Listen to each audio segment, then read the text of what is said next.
মোটা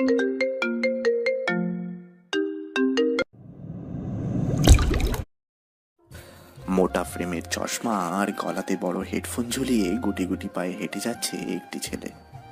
কোনো দিকেই তার কোনো নজর নেই, কেবল ডান হাতে ধরা রসকসীন অমিষ্টি রসায়ন বইটি মেলে বিড়বিড় করে পড়তে পড়তে যাচ্ছে ছেলেটি। মাঝে মাঝে সামনে তাকিয়ে সে রাস্তাটা দেখে নিচ্ছে। ইউনিভার্সিটির সবাই ছেলেটির দিকে প্রতিদিন হাঁ করে তাকিয়ে থাকে, কিন্তু ছেলেটির সেদিকে কোনো নজরই নেই। তাকিয়ে থাকার পেছনে তার কারণও আছে, কারণ ছেলেটি ইউনিভার্সিটিতে এসেছে 10 দিন হলো, কিন্তু এখনো কোনোদিন কারোর সাথে কথা বলেনি। কেউ তাকে ক্লাস টিচারদের ছাড়া অন্য কোনো ব্যক্তির সাথে কথা বলতেও দেখেনি। কেবল কথা বলা তো অনেক দূরের কথা, ছেলেটি সবসময় একাই থাকে, কারোর দিকে মুখ উঁচু করে তাকায় না, এমনকি মেয়েদের দিকে তো মোটেই তাকায় না। তাই ইউনিভার্সিটির ছেলেদের থেকে মেয়েরাই ছেলেটিকে বেশি এলিয়েনের দৃষ্টিতেই দেখে। ছেলেটির নাম নিলয়। বেশ চুপচাপ থাকে। ক্লাস শুরু হওয়ার মাত্র 3 মিনিট আগে ক্লাসে প্রবেশ করে সে। একদম সবার শেষ দিকের বেঞ্চে গিয়ে চুপচাপ বসে থাকবে, আবার ক্লাস শেষ হলে সবার শেষে বেরোবে সে। যেদিন ক্লাস থাকে না সেদিন ক্যাম্পাসের বকুল আর কদম ফুলের গোল চত্বরে বসে গিটার নিয়ে টুংটুং শব্দ করে গান গাইতে থাকে। এরকম স্বভাবের কারণে নিলয়কে সবাই এক নামেই চিনে ফেলেছে। নিলয় বইটি পড়তে পড়তে এগিয়ে যাচ্ছে। হঠাৎ সে শুনতে পেল, এই বই বোকা, নীল টি শার্ট পরা মিস্টার নিলয়, এদিকে শোনেন। নিলয় ধপ করে দাঁড়িয়ে যায়। বাম পাশে তাকিয়ে দেখে 4 জন মেয়ে আর 3টে ছেলে বসে আছে, আর তাকে ডেকেছে তাদের মধ্যেই কোনো একজন মেয়ে। নিলয় গুটি গুটি পায়ে সেদিকে যায়। সেখানে যেতেই একটি মেয়ে বলে, ওই ছেলে, সমস্যা কি তোমার? আমাকে না দেখে চলে যাও রোজ। নিলয় বোকা দৃষ্টিতে মেয়েটির দিকে তাকালো, তারপর অকারণে একটি হাসি দিয়ে চলে যেতে লাগলো। যখন সে পা বাড়ালো তখনই আর একটা মেয়ে বলল, আরে আজব ছেলে তো মশাই, তুমি আমাদের না দেখেই এভাবে চলে যাবে? জানো আমরা দিনে কটা করে ছেলেদের প্রপোজ পাই? দিনে কতগুলো ছেলে আমাদের দিকে হা হয়ে তাকিয়ে থাকে? কতগুলো ছেলে আমাদের পেছনে ঘোরে জানো তুমি? কতগুলো ছেলে কেবল আমাদের সাথে কথা বলার জন্য সারাদিন পড়ে থাকে তা জানো তুমি? নিলয় আবারও মুচকি হাসলো। তবে এবার মেয়েগুলো বেশ রাগী দৃষ্টিতেই তাকালো নিলয়ের দিকে। সবাই বেশ বিরক্ত, কিন্তু ওরা যা বলেছে সবটাই সত্য। ইউনিভার্সিটির এরাই সবচাইতে বেশি সৌন্দর্যের অধিকারী। সব ছেলে মেয়ে এই কয়েকজনের সাথেই কথা বলবার জন্য পাগল হয়ে থাকে। ক্লাস শেষ করে এরা এখানে বসে আড্ডা দেয় আর র্যাগিং করতে থাকে ছেলে মেয়েদের। নিলয় সবার দিকে একবার তাকিয়ে বলল, এরকম শাকচুনিদের সাথে আমি কথা বলি না। কি? নিলয় একটু জোরে হেঁটেই ওদের থেকে দূরে চলে আসে। বেশ খানিকটা দূরে এসে দেখে মেয়েগুলো তখনও তার দিকে তাকিয়ে আছে। মেয়েগুলো বেশ অবাক চোখেই তাকায় নিলয়ের দিকে। নিলয় সোজা গিয়ে কদম গাছের গোল চত্বরে গিয়ে বসে। সেখান থেকে ইউনিভার্সিটির ক্যাম্পাসে লাগোয়া কাঠগোলাপ ফুলগুলো দেখতে থাকে। কি সুন্দর এই কাঠগোলাপগুলো! সাদা, হলুদ, গোলাপি রং মিশ্রিত এই ফুল। আমার খুব ইচ্ছে করে কেন এর নাম কাঠগোলাপ হয়েছে। নানা দেশে তাকে নানাভাবে ডাকে, কিন্তু বাংলাদেশে তাকে কত সহজভাবে ডাকে মানুষ তাকে। নিলয় সেখান থেকে উঠে ক্লাসের দিকে এগোতে থাকে। হঠাৎ হুড়মুড় করে কে যেন এসে নিলয়কে ধাক্কা দেয়। নিলয়ের সাথে ধাক্কা লেগে ছেলেটি পড়ে যায় মাটিতে। তখনই ছেলেটা বলে, ভাইয়া আমাকে বাঁচাও প্লিজ, ওরা আমাকে মেরে ফেলবে। নিলয় সামনে তাকিয়ে দেখে 4 জন লোক ওই ছেলেটাকে মারতে আসছে। নিলয় মুচকি হাসলো। ততক্ষণে পড়ে থাকা ছেলেটি নিলয়ের পেছনে এসে দাঁড়ায়। নিলয়ের হাসি দেখে 4 জন লোক বলে, ওই, ও কি কোনো গ্যাংস্টার নাকি যে তোকে আমাদের থেকে বাঁচাবে? আমি হলাম নাফিজ, রফিক ভাইয়ের লোক। তুই যা এখান থেকে, আমরা কিন্তু রফিক ভাইয়ের গ্যাংয়ের লোক। চুপচাপ ওকে রেখে চলে যা। নিলয় আবারও মুচকি হাসলো। মুচকি হাসার পেছনে অবশ্যই এবার একটা প্রাবর্তনিক কারণও আছে। কারণটা হলো এই রফিক ভাই নিলয়কে বেশ ভালো করেই চেনে। এখানে আসার আগে রফিক ভাইকে সে সব জানিয়েছে, কিন্তু রফিক ভাই এটা জানে না যে নিলয় কেন এখানে এসেছে। নিলয় কিচ্ছু বলল না, কেবল ডান পকেটে থাকা নোকিয়া C1 মডেলের একটি ফোন, পেছনে দাঁড়িয়ে থাকা ছেলেটি এক আধুনিক যুগে এমন ফোন মানুষ ব্যবহার করে দেখে একটু অবাক হলো। নিলয় হাতে রাখা ফোনে কি যেন টাইপ করলো কিছু সময় ধরে। তারপরই নাফিসের ফোন বেজে উঠল। নাফিস ফোন ধরতেই বড় বড় চোখে নিলয়ের দিকে কিছুক্ষণ তাকিয়ে ফোনটা কেটে দেয়। তারপর চোখ নামিয়ে বলে, আজ রফিক ভাইয়ের জন্য বেঁচে গেল ছেলেটি। কিন্তু রফিক ভাই জানলো কি করে ওকে মারতে এসেছি? যা শালা, তুই বেঁচে গেলি। নাফিস চলে আসার আগে একবার নিলয়ের দিকে তাকালো। নিলয়ের গোল গোল ইনোসেন্ট চাহনি যেন অনেক কিছু বলে চলেছে। যখন নাফিস চলে আসবে তখন নিলয় কড়া গলাতে বলল, এই শোন, গ্যাং নিয়ে যে আসে সে গ্যাংস্টার, আর যে একা আসে সে হলো রক স্টার।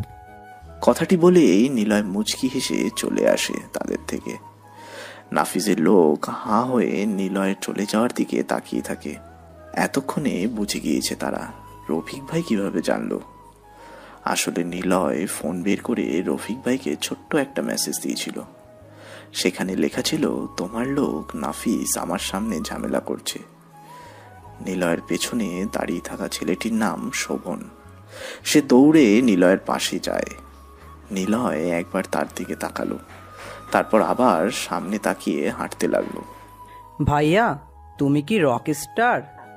শোভনের কথা শুনে নিলয় থমকে দাঁড়ায়। নিলয় একটু বড় চোখেই ওর দিকে তাকিয়ে থাকে। এমন প্রশ্ন সে কেন করবে? সাদাসিধে মানুষ নিলয়, তাকে দেখে কি রকস্টার মনে হয়? নাম কি তোমার? জি ভাইয়া, শোভন। আমি সেকেন্ড ইয়ারে পড়ি, আইন বিভাগ। তুমি আমার সিনিয়র, দেখেই বোঝা যাচ্ছে। আমি নতুন এসেছি ভাইয়া, বললে না তো তুমি কি রক স্টার? নিলয় আবারও চুপ হয়ে যায়। বেশি কথা বলা লোক তার পছন্দ না, কিন্তু নিলয় জানে যারা বেশি কথা বলে তারা অনেক ভালো মনের মানুষ হয়। নিলয় ওর দিকে তাকিয়ে বলল, আমাকে কি দেখে তোমার রকস্টার মনে হয়? তোমার চোখ, তোমার মুখের এক্সপ্রেশন, তোমার হাঁটা, তোমার চুল, তোমার অ্যাটিটিউড, কিন্তু কিছু একটা রহস্যের মাঝে আটকে আছে। আর তুমি যখন ওদের বলেছিলে যে গ্যাং নিয়ে আসে সে গ্যাংস্টার, কিন্তু যে একা আসে সে কেবল রকস্টার, তাই ভাবলাম যে তুমি কোনো রক স্টার কিনা। নিলয় মুচকি হাসল। এই হাসির মাঝে কোনো কারণ নেই, তবে এটা ভেবে সে হাসছে যে ছেলেটা আসলেই আইনি ব্যাপারে ভালোই পারদর্শী। ঠিকই তাকে চিনে ফেলা যাচ্ছে। নিলয় প্রসঙ্গটি পাল্টে প্রশ্ন করল, আমি আবির, অনার্স 4th ইয়ারে পড়ি, বাংলা বিভাগ। তা তোমাকে কেন মারছিল? আর বলো না ভাইয়া, সে এক লম্বা ঘটনা। এই ভার্সিটির মেয়ে লিডার আছে না, ওই যে নিশি, ওর সাথে থাকে একটি মেয়ে নাম রাহি। তাকে না আমার খুব ভালো লাগে। তাকে একদিন বলেছিলাম, আমায় ভেবে পূর্ণিমার রাতের ছাদে এসে চাঁদসহ আকাশ দেখো, যদি খুব কি ক্ষতি হবে? ব্যাস, তারপর থেকেই এই মেয়েরা আমার পিছনে পড়ে আছে। কারণ মেয়েটা এই শহরের প্রভাবশালী এক নেতার মেয়ে, তাই। নিলয় আর কিচ্ছু বলে না। হাঁটতে হাঁটতে শোভনের বিভাগের সামনে চলে আসে। যাও ক্লাসে, তোমার বিভাগ চলে এসেছে। তুমি বেশ বুদ্ধিমান ভাইয়া। রকস্টার কিনা আমি তবে জেনেই ছাড়বো। নিলয় বেস্ট অফ লাক বলে চলে আসে। নিলয় ভাবতে থাকে, সে কি আসলেই রকস্টার? তাকে দেখে কি মাস্তানি মনে হয়? কি জানি। ইউনিভার্সিটিতে ঢুকতেই নিলয় অনেকটা অবাক হয়ে চারিদিক দেখতে থাকে, কারণ ইউনিভার্সিটিতে আজ কয়েকটা পুলিশ এসেছে। নিলয়ের বুকটা ধক করে উঠল। তবে কি তাকে কেউ এখানকার চিনতে পেরে গেল? কিন্তু কিভাবে সম্ভব এটা? নিলয় যা করে তার তো কোনো প্রমাণ কিংবা সাক্ষী কিছুই রাখে না। নিলয় সামনে এগিয়ে যায়। হঠাৎ শোভনও আর দুটো ছেলে আসলো তার সামনে। ভাইয়া, ভার্সিটিতে না একটা খুন হয়েছে। খুন? কিসের খুন? আর বলো না, ওই যে কাল যে আমাকে মারতে আসছিল রফিক ভাইয়ের লোক নাফিজ, তাকে কে যেন মেরে এই ভার্সিটির আইন বিভাগের সামনে ফেলে রেখে চলে গেছে। তাই পুলিশ এসেছে। নিলয় আর কিছু বলে না, কারণ নিলয় জানে সে এমন করবে না। তবে কে হতে পারে যে নাফিসকে এভাবে মেরেছে? এই শহরের মধ্যে ওর মতো আর কে আছে? ভাবতে থাকে নিলয়। ভাইয়া, তোমার সাথে পরিচয় করিয়ে দিই। এই হলো সামিউল, আর এ হলো সায়ান, আমার নতুন বন্ধু। আর এই হলো আবির ভাইয়া, আমাকে যিনি কাল সেভ করেছিল। নিলয় ওদের দুজনের দিকে তাকায়। নিলয় খেয়াল করে শোভনের বাম হাতে ছোট ব্যান্ডেজ করা, কিন্তু কাল তো এটা ছিল না। আচ্ছা ভাইয়া, তুমি তো কারোর সাথে কথা বলো না, তাহলে আজ থেকে আমাদের তোমার সাথে রাখো না প্লিজ ভাইয়া, আমরা তো জুনিয়র। নিলয় কিছুই বলে না, কেবল সামনে এগোতে থাকে। গাছতলায় বসে ভাবতে থাকে, নাফিসকে কে মারতে পারে? রফিক ভাই? কিন্তু উনি তো মারার আগে আমাকে বলবে। কিছু সময় নীরব হয়ে বসে থাকার পর আবির নামের একটি ছেলে এসে পাশে বসে।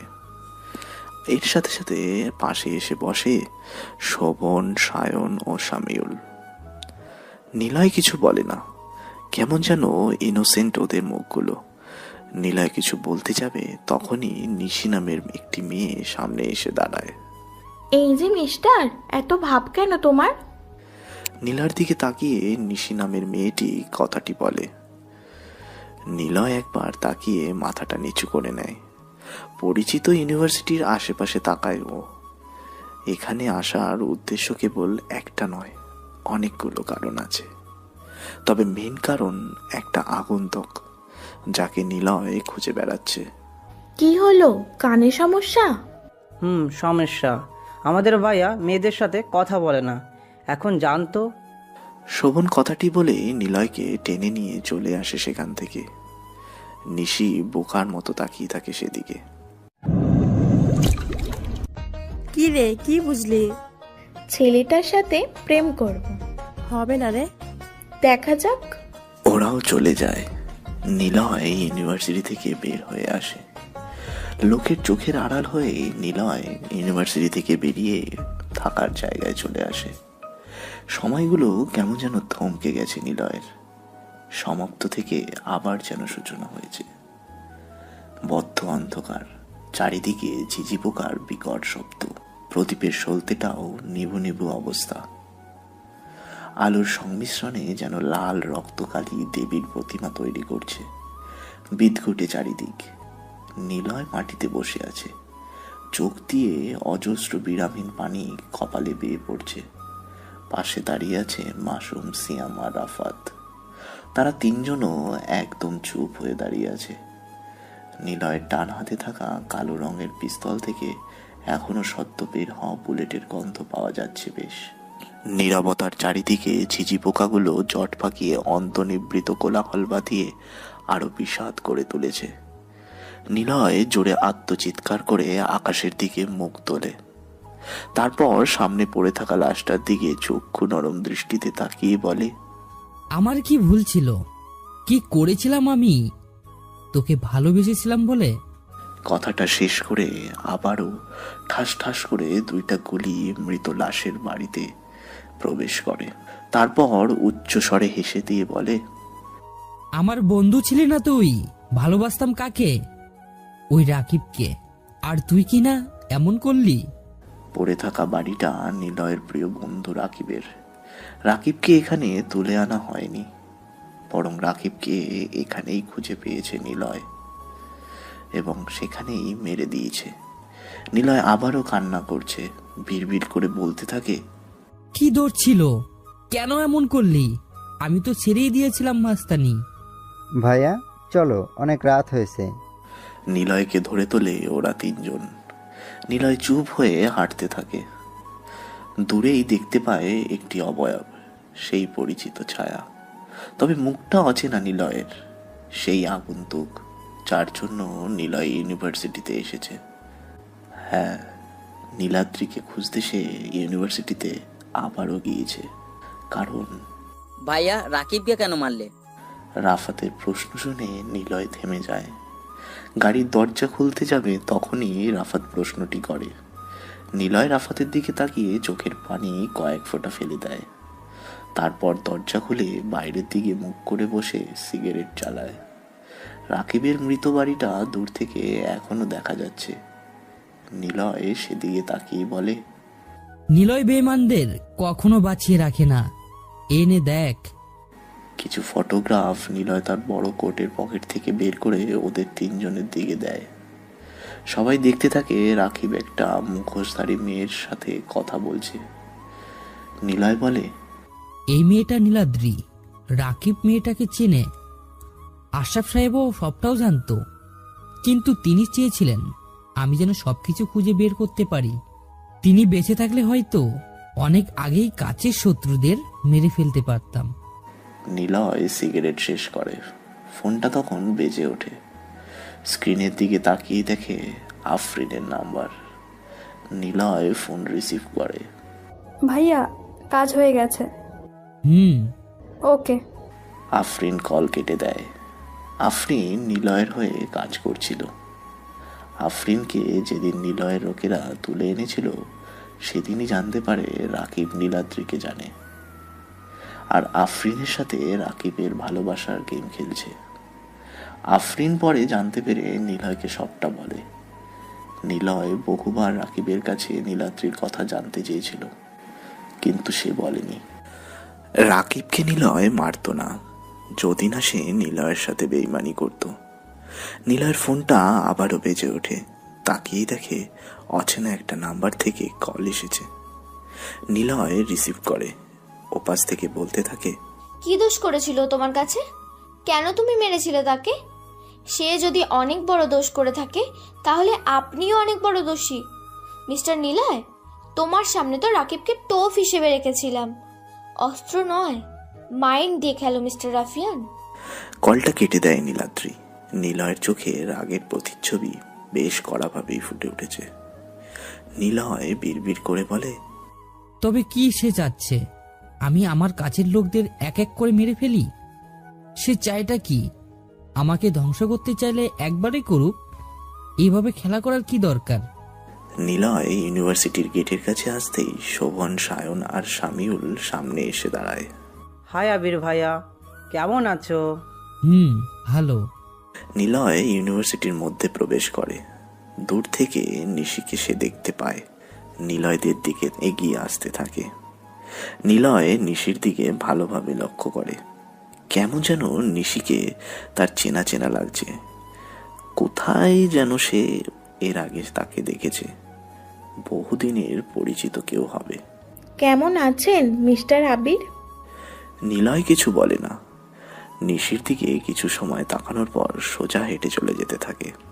নীল রঙের বাড়িটা আজ বেশ ফাঁকা লাগছে। চারিদিক যেন একদম আদি শূন্য ভর করেছে। লোলুপ দৃষ্টিতে নিলয় কিছুটা সময় বাড়ির আশেপাশে তাকায়। এই বাড়িতে অনেকদিন হলো সে আসে না। আসলেও মাত্র ওই এক রাতের জন্য সে থাকে। সকাল হলেই আবার চলে যায়। প্রিয় রুমটাতে গিয়ে বিছানার নিচে থাকা .52 ক্যালিবারের পিস্তলটি হাতে নেয় নিলয়। নিজের কপালে লাগিয়ে বহুবার ট্রিগারে চাপ দিতে চেয়েছে নিলয়, কিন্তু পারেনি। কেন পারেনি নিলয় তার উত্তর আজও খুঁজে পায় না। বিছনায় এসে ধপ করে বসে পড়ল ও। মাসুম, রাফাত আর সিয়াম সোফাতে বসে নিলয়ের উদ্ধত মন খারাপের অধনায় তাকিয়ে আছে। নিলয় কিছু একটা বলতে যাবে, তার আগেই মাসুম বলল, ভাইয়া, তোমাকে আর এখানে আসতে দেব না। তুমি এখানে আসলে কেমন যেন চুপচাপ হয়ে যাও। ভাইয়া, ভাবি যে এমন করবে কে জানতো। এসব বাদ দাও, চলো পুরো শহরটাকে আগুনের মতো জ্বালিয়ে দিই, রাজত্ব করি চলো। নিলয় কিচ্ছু বলে না। ওদের দিকে তাকাতেই ওদের পেছনে থাকা দেয়ালে নেহার সেই খরগোশ ছানা ধরে রাখার ছবিটা নিলয়ের চোখে পড়ল। চোখের পলককে বাধাগ্রস্ত করে কিছুক্ষণ তাকিয়ে থাকে সে। তাকিয়ে থেকে বলে উঠল, এখানে আসলে কেমন যেন হালকা লাগে। না লাগে না, এখানে আসলে তুমি নেহা ভাবির কথা খুব করে মনে করো। ওর সাথে কাটানোর সময়গুলো তোমাকে দুমড়ে মুচড়ে শেষ করে দেয়। প্লিজ আর আসবে না, যা হয়েছে সেটা না হয় বাদ দাও। মাসুমের কথা শুনে নিলয় হাসে। কাছের মানুষ বলতে মাসুম, রাফাত আর সিয়াম ছাড়া ওর কেউ নেই। আর সামনে ঢাকা সিটির মেয়র নির্বাচন। সেখানে নিলয় মাসুমকে সিলেক্ট করেছে নির্বাচন করতে। নিলয় কিছুক্ষণ পায়চারি করতে করতে থেমে গিয়ে বলে, ঢাকা ভার্সিটিতে কেউ আমাকে চিনতে পারেনি তো? না ভাইয়া। তোমার গেট আপটা আলাদা একদম। ওখানে যাওয়ার কারণটা তো জানিস, নীলাদ্রিকে খুঁজে বের করা। আমি জানি ও এই ভার্সিটিতেই পড়ে, রাকিবের মাধ্যমে জেনেছিলাম। অবশ্য ব্যাপারটা নেহাকেও আমি বলেছি, যদি ওকে পেতে চাই তাহলে এই ভার্সিটিতেই যেতে হবে। আর সেই কারণেই আমি ওখানে যাচ্ছি। কিন্তু রফিক ভাইয়ের জন্য মনে হয় ঝামেলা বাঁধতে পারে। নিলয় কিছুক্ষণ থামল। এই ঘরটাতে অনেকগুলো নেহার ছবি লাগানো আছে। সবগুলো এক এক করে দেখতে লাগলো। ওর হাসি মিশ্রিত ছবি কি অবলা লাগছে তাকে। কিন্তু কে জানতো এই মিষ্টি হাসির পেছনে লুকিয়ে থাকবে এমন একজন। নিলয় মুচকি হাসল। সবাই ওর হাসির দিকে তাকিয়ে আছে। কেন সে এইভাবে হাসছে কেউ তা জানার চেষ্টা করছে না। নিলয় কিছুক্ষণ তাকিয়ে থেকে ওদের দিকে মুখ করে বলতে লাগলো, তোদের কেউ কি নাফিসকে মেরেছিস? কই না তো ভাইয়া। আমাদের গ্যাংয়ের মধ্যে একটু বেপরোয়া হলো রুদ্র। তোমার অপমানও একদম সহ্য করতে পারে না, কিন্তু সেও বলেছে নাফিসকে মারেনি। তাহলে কে আছে? কে হতে পারে নাফিসকে এভাবে মারবে? তাও আবার রফিক ভাইয়ের লোক নাফিস। আমাদের মতো গ্যাং তার নিশ্চয়ই আছে। সাহস না থাকলে সে কিন্তু এমন করবে না। ভাইয়া, মানতে হবে কেউ তো আছে। তবে কি এই শহরে নতুন কোনো গ্যাং আছে? হতে পারে নীলাদ্রি মেরেছে। না, নীলাদ্রি এসব খুনের মধ্যে জড়াবে না। ও এমন একজন মাইন্ড গেমার, সে শত্রুদের সাথে খেলতে ভালোবাসে। গ্যাংকে পরে দেখাবে, আগে নীলাদ্রিকে খুঁজি। প্রথম থেকে রহস্যগুলো খোলার চেষ্টা করি। প্রথমে আগন্তুক হিসেবে আফরিন আসে। কিন্তু এইসবের মূল্যে আফরিন ছিল না, তাকে শুধু শুধু সন্দেহ করা হয়েছিল। আশরাফ সাহেব চলে যাওয়ার আগেই একটু কুলু দেয়। নীলাদ্রি বলে, আমরা সেই নীলাদ্রিকে খুঁজে বেড়াচ্ছি। সেই নীলাদ্রিকে আমি নাকি বেশ ভালো করেই জানি, কিন্তু কে সে তাকে ঠিক সঠিকভাবে চিনে উঠতে পারছি না। আফরিনকে তুলে আনা হয়। সে প্রথমে কিছুটা নীলান্দির ব্যাপারে বলে। আরে নীলাদ্রি এমন একজন যারা আমাদের শত্রু তাদেরকেই সহজভাবে খুঁজে দিচ্ছে, এবং সে ইনডাইরেক্টলি বলতে চাচ্ছে তাকে যেন মারা হয়। আর আমরা শত্রুদের ধরে মেরেও ফেলছি, রাকিব ভাইকেও মেরে ফেলেছি। নিয়ার সাথে বিয়ের পার্টিতে মাহি নামে একটা মেয়ের সাথে পরিচিত হয়। ওই মেয়েটার সাথে ভার্সিটির ওই নিশি নামের মেয়েটির অনেক মিল খুঁজে পাচ্ছি। আচ্ছা ভাইয়া, নিয়া ভাবি তো সবই জানতো, তাহলে কেন আমাদের বলেনি? আর কেন এবার এমন করলো? বাদ দে এখন। নেহা ভাবি বলেছিল নীলাদ্রিকে পেতে হলে ভার্সিটিতে যেতে হবে, তার মানে নীলাদ্রি ওই ভার্সিটিতেই আছে। গোয়েন্দার মতো নিলয় পেছনে হাত দিয়ে কয়েকবার পাইচারি করলো। মাসুমের দিকে তাকিয়ে বলল, কাল থেকে তোরা খোঁজ নিবি নাফিসকে কে মেরেছে, আর আমি খোঁজ নিব নীলাদ্রির। আচ্ছা, তবে তুমি সাবধানে থাকবে। নীলাদ্রি হয়তো জানে না তুমি ভার্সিটিতে আসো।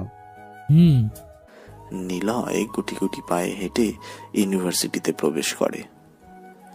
নিশি নামের মেয়েটি সামনে এসে দাঁড়ায়। নিলয় চোখ তুলে খানিকটা তাকিয়ে পাশ কাটিয়ে চলে যায়। এমন সময় নিশি বলে ওঠে,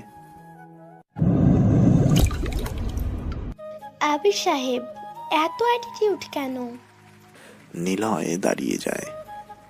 নিশির দিকে তাকিয়ে মুচকি এক হাসি দেয়। নিলয় কিছু বলতে যাবে, তখনই সে দেখতে পায় একটা জিপে করে কয়েকজন ছেলে আর একজন বাইকে করে ইউনিভার্সিটিতে প্রবেশ করছে। ইউনিভার্সিটির সবাই বলতে গেলে সব ছেলে ওদেরকে দেখে ক্লাসের দিকে দৌড়ে চলে যেতে লাগলো। নিলয় কিছুটা সময় অপরিচিত লোকগুলোর দিকে তাকিয়ে রইল। হারামিগুলো আবার আসছে। নিশির দিকে তাকায় নিলয়। নিশির মুখ থেকে এমন কথা শুনে খানিকটা অবাক হয়।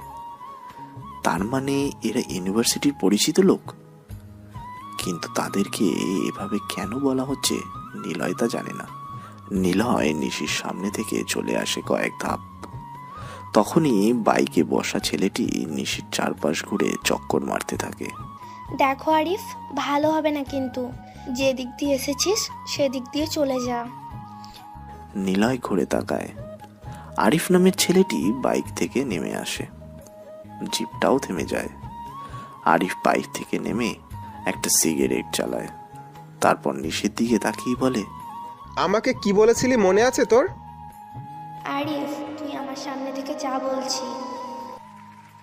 আরিফ আর নিশি সেম ক্লাস, কিন্তু আরিফ হচ্ছে এই ঢাকা শহরের সবচাইতে পরিচিত একটি মুখ। কারণ আরিফ একসাথে রাজনীতি করে, আবার বেশ উচ্চপদস্থ মাস্তানও বটে। নিশিকে সে ভালোবাসতে চায়, কিন্তু নিশি তার কোনো সুযোগই দেয় না। এর কারণ আরিফ জামা কাপড়ের মতো মেয়ে বদল করে। আরিফ আবারও বলে, তুই না বলেছিলি তোকে ভালোবাসি বললে এর ফল ভালো হবে না? তাহলে শোন, আমি তোকে ভালোবাসি আর তোকে তুলে নিয়ে যেতে চাই। তোর বাপ নয়ন চৌধুরী আর তোর ভাই শরীফ চৌধুরী না আমার কিচ্ছু করতে পারবে না। নিলয় বোকার মতো তাকিয়ে থাকে। আরিফের কাছ থেকে শোনা নাম দুটোর সাথে নিলয় অনেক আগেই পরিচিত, কিন্তু ওনাদের সাথে নিলয়ের কোনোদিনও কথা হয়নি। কেবল আশরাফ আর সাহেবের মুখ থেকে দুজনের কথা শুনেছিল। সিআইডি অফিসার শরীফ চৌধুরী আর সাংবাদিক নয়ন চৌধুরী, দুটো নাম বেশ পরিচিত নিলয়ের কাছে। আর এই দুটো নাম জড়িয়ে আছে নীলাদ্রি নামের সেই আগন্তুক মেয়েটির সাথে। তার মানে? নিলয় দুয়ে দুয়ে চার ভেবে নিশির দিকে এগোতে থাকে। আরিফ নিশির হাত ধরতে নিশি বলে, দেখ আরিফ, শত্রুতা তোর আর আমার। এখানে না আমার বাবা না ভাই আসবে। ভালোভাবে বলছি, আমার থেকে দূরে থাক, না হলে কি? মেয়ে মানুষ, এত দিমাগ নিয়ে চলা ঠিক না। না হলে তোকে কিন্তু তোর এই রূপের অহংকারের ফল পেতে হবে। আরিফ, হাত ছাড়। আরিফ নিয়ার হাত বেশ শক্ত করে ধরে। নিলয় পাশে এসে দাঁড়ায়। নিলয়ের দিকে আরিফ কিছু সময় তাকিয়ে থেকে বলে, আব্বে তুই কে? কি হলো, কথা বলিস না কেন? বোবা নাকি? ও, মেয়েটার জন্য দরদ জমেছে নাকি? ওই জিশান, দেখো নায়ক আসছে, শালাটাকে বানা, আমি ওরে দেখছি। জিপ থেকে ছেলেগুলো নামতেই সবাই শুনতে পায় একটি হুইসেল। গেটের দিকে তাকিয়ে দেখে দুটো জিপে করে 17-18 জন পুলিশ ইউনিভার্সিটিতে প্রবেশ করেছে। আরিফ নিশির হাত ছেড়ে দেয়। জিসানও থেমে যায়। আরিফ নিশি আর নিলয়ের দিকে রাগি চোখে তাকিয়ে থাকে কয়েক মিনিট। পুলিশগুলো চলে এসে ওদের ঘিরে ধরে। আরিফের দিকে তাকিয়ে নিশি বলে, তোকে না বলেছিলাম আমার হাতটা ছাড়, কথা শুনলি না। তোকে তো আমি পরে। সবাই ইউনিভার্সিটির গেটের দিকে তাকায়। কালো রঙের একটা বড় গাড়ি ইউনিভার্সিটির মেন গেট ক্রস করে নিলয়দের দিকে এগিয়ে আসছে। কয়েক সেকেন্ড পরেই গাড়িটা তাদের থেকে কয়েক হাত দূরে এসেই দাঁড়ায়। গাড়ির দরজা খুলে কালো স্যুট পরা একজন ব্যক্তি নামলো। নিলয় নিশির দিকে তাকায়। নিশি মুচকি হাসে। নিলয় লোকটাকে বেশ ভালো করেই চেনে। ইনি হলেন সিনিয়র সিআইডি অফিসার শরীফ। ছদ্মবেশী নিলয়কে এখন কেউই না চিনতে পারলেও নিলয় কিন্তু সবাইকেই চেনে। অফিসার, এটাকে নিয়ে যান। শরীফ সাহেবের কথা মতো পুলিশরা আরিফকে নিয়ে চলে যায়। নিশি এসে শরীফকে জড়িয়ে ধরে বলে, তোমাকে কে ফোন দিল? তোর ওপর আমার নজর থাকে সবসময়, কেউ ফোন দেয়নি, নিজেই এসেছি। তুমি পারো বটে ভাইয়া।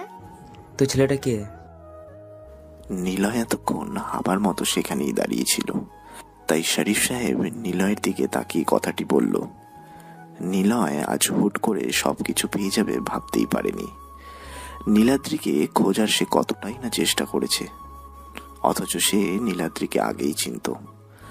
আগেই তার সাথে পরিচয় ছিল। খুব বুদ্ধিমান মেয়েটা, কিন্তু এভাবে ধরা দেবে নিলয় তা ভাবতেই পারেনি।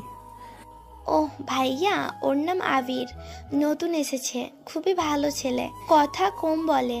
আরিফ যখন আমার সাথে ঝামেলা করেছিল তখন ও এগিয়ে এসেছিল।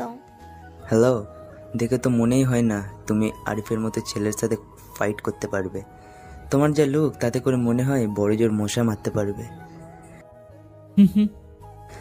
সরি, মজা করলাম।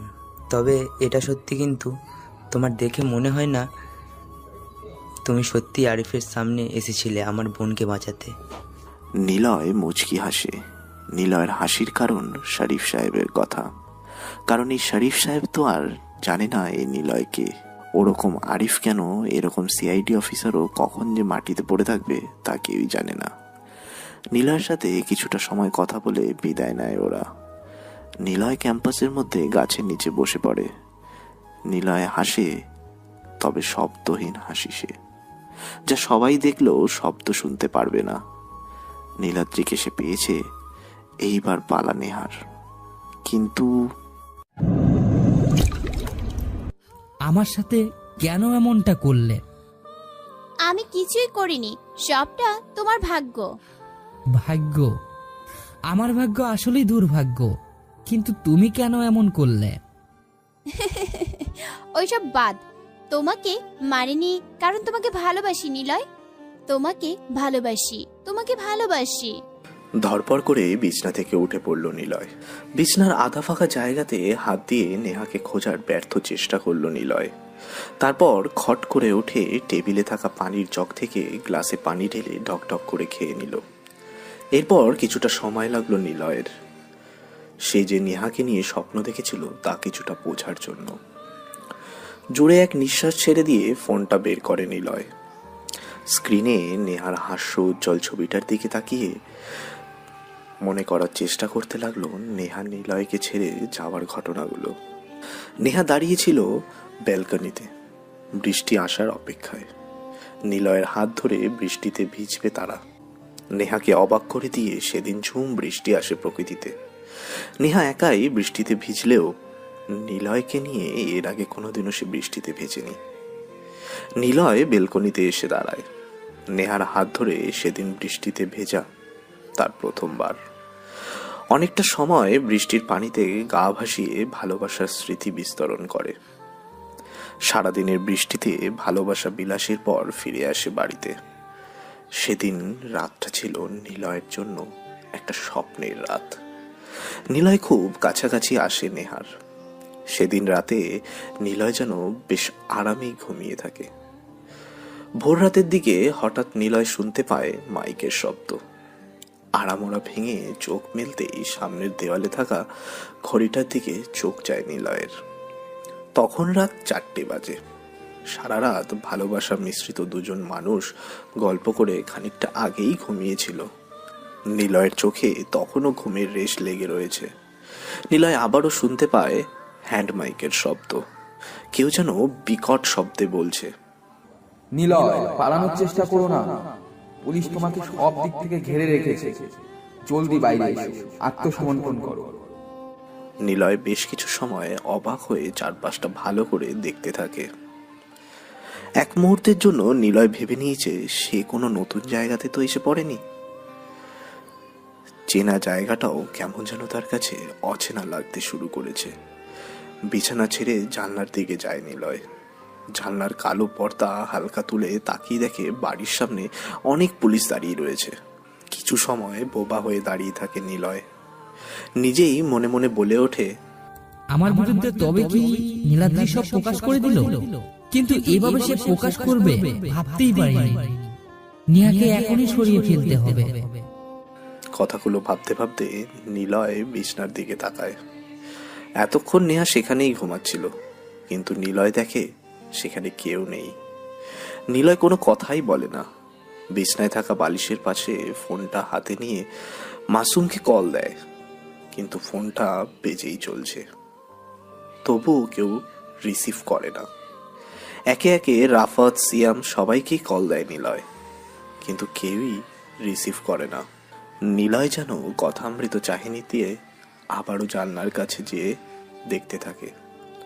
আবারও শুনতে পায়, নিলয়, জলদি আত্মসমর্পণ করো।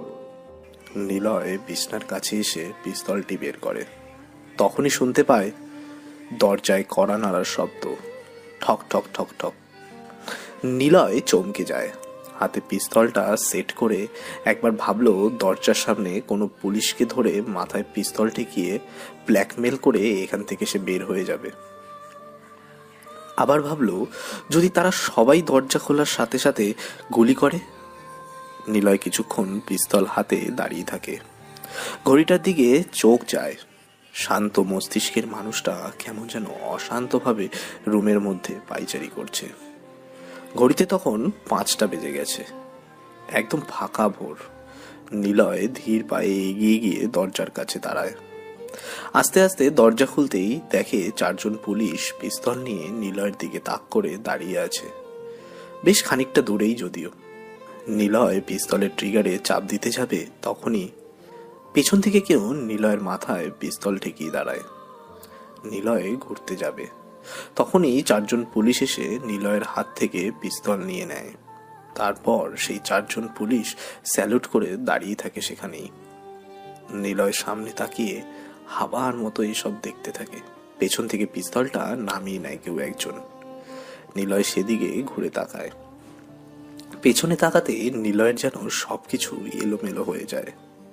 যাকে সে এভাবে কোনোদিনও কল্পনাও করেনি, সে আজ নিলয়ের সামনে দাঁড়িয়ে আছে, তবে নতুন এক রূপে। গায়ে শার্ট আর প্যান্ট পরা, চুলগুলো বেশ গুছিয়ে বাঁধা। নিলয় এবার আস্তে আস্তে করে ডাক দেয়, নিহা।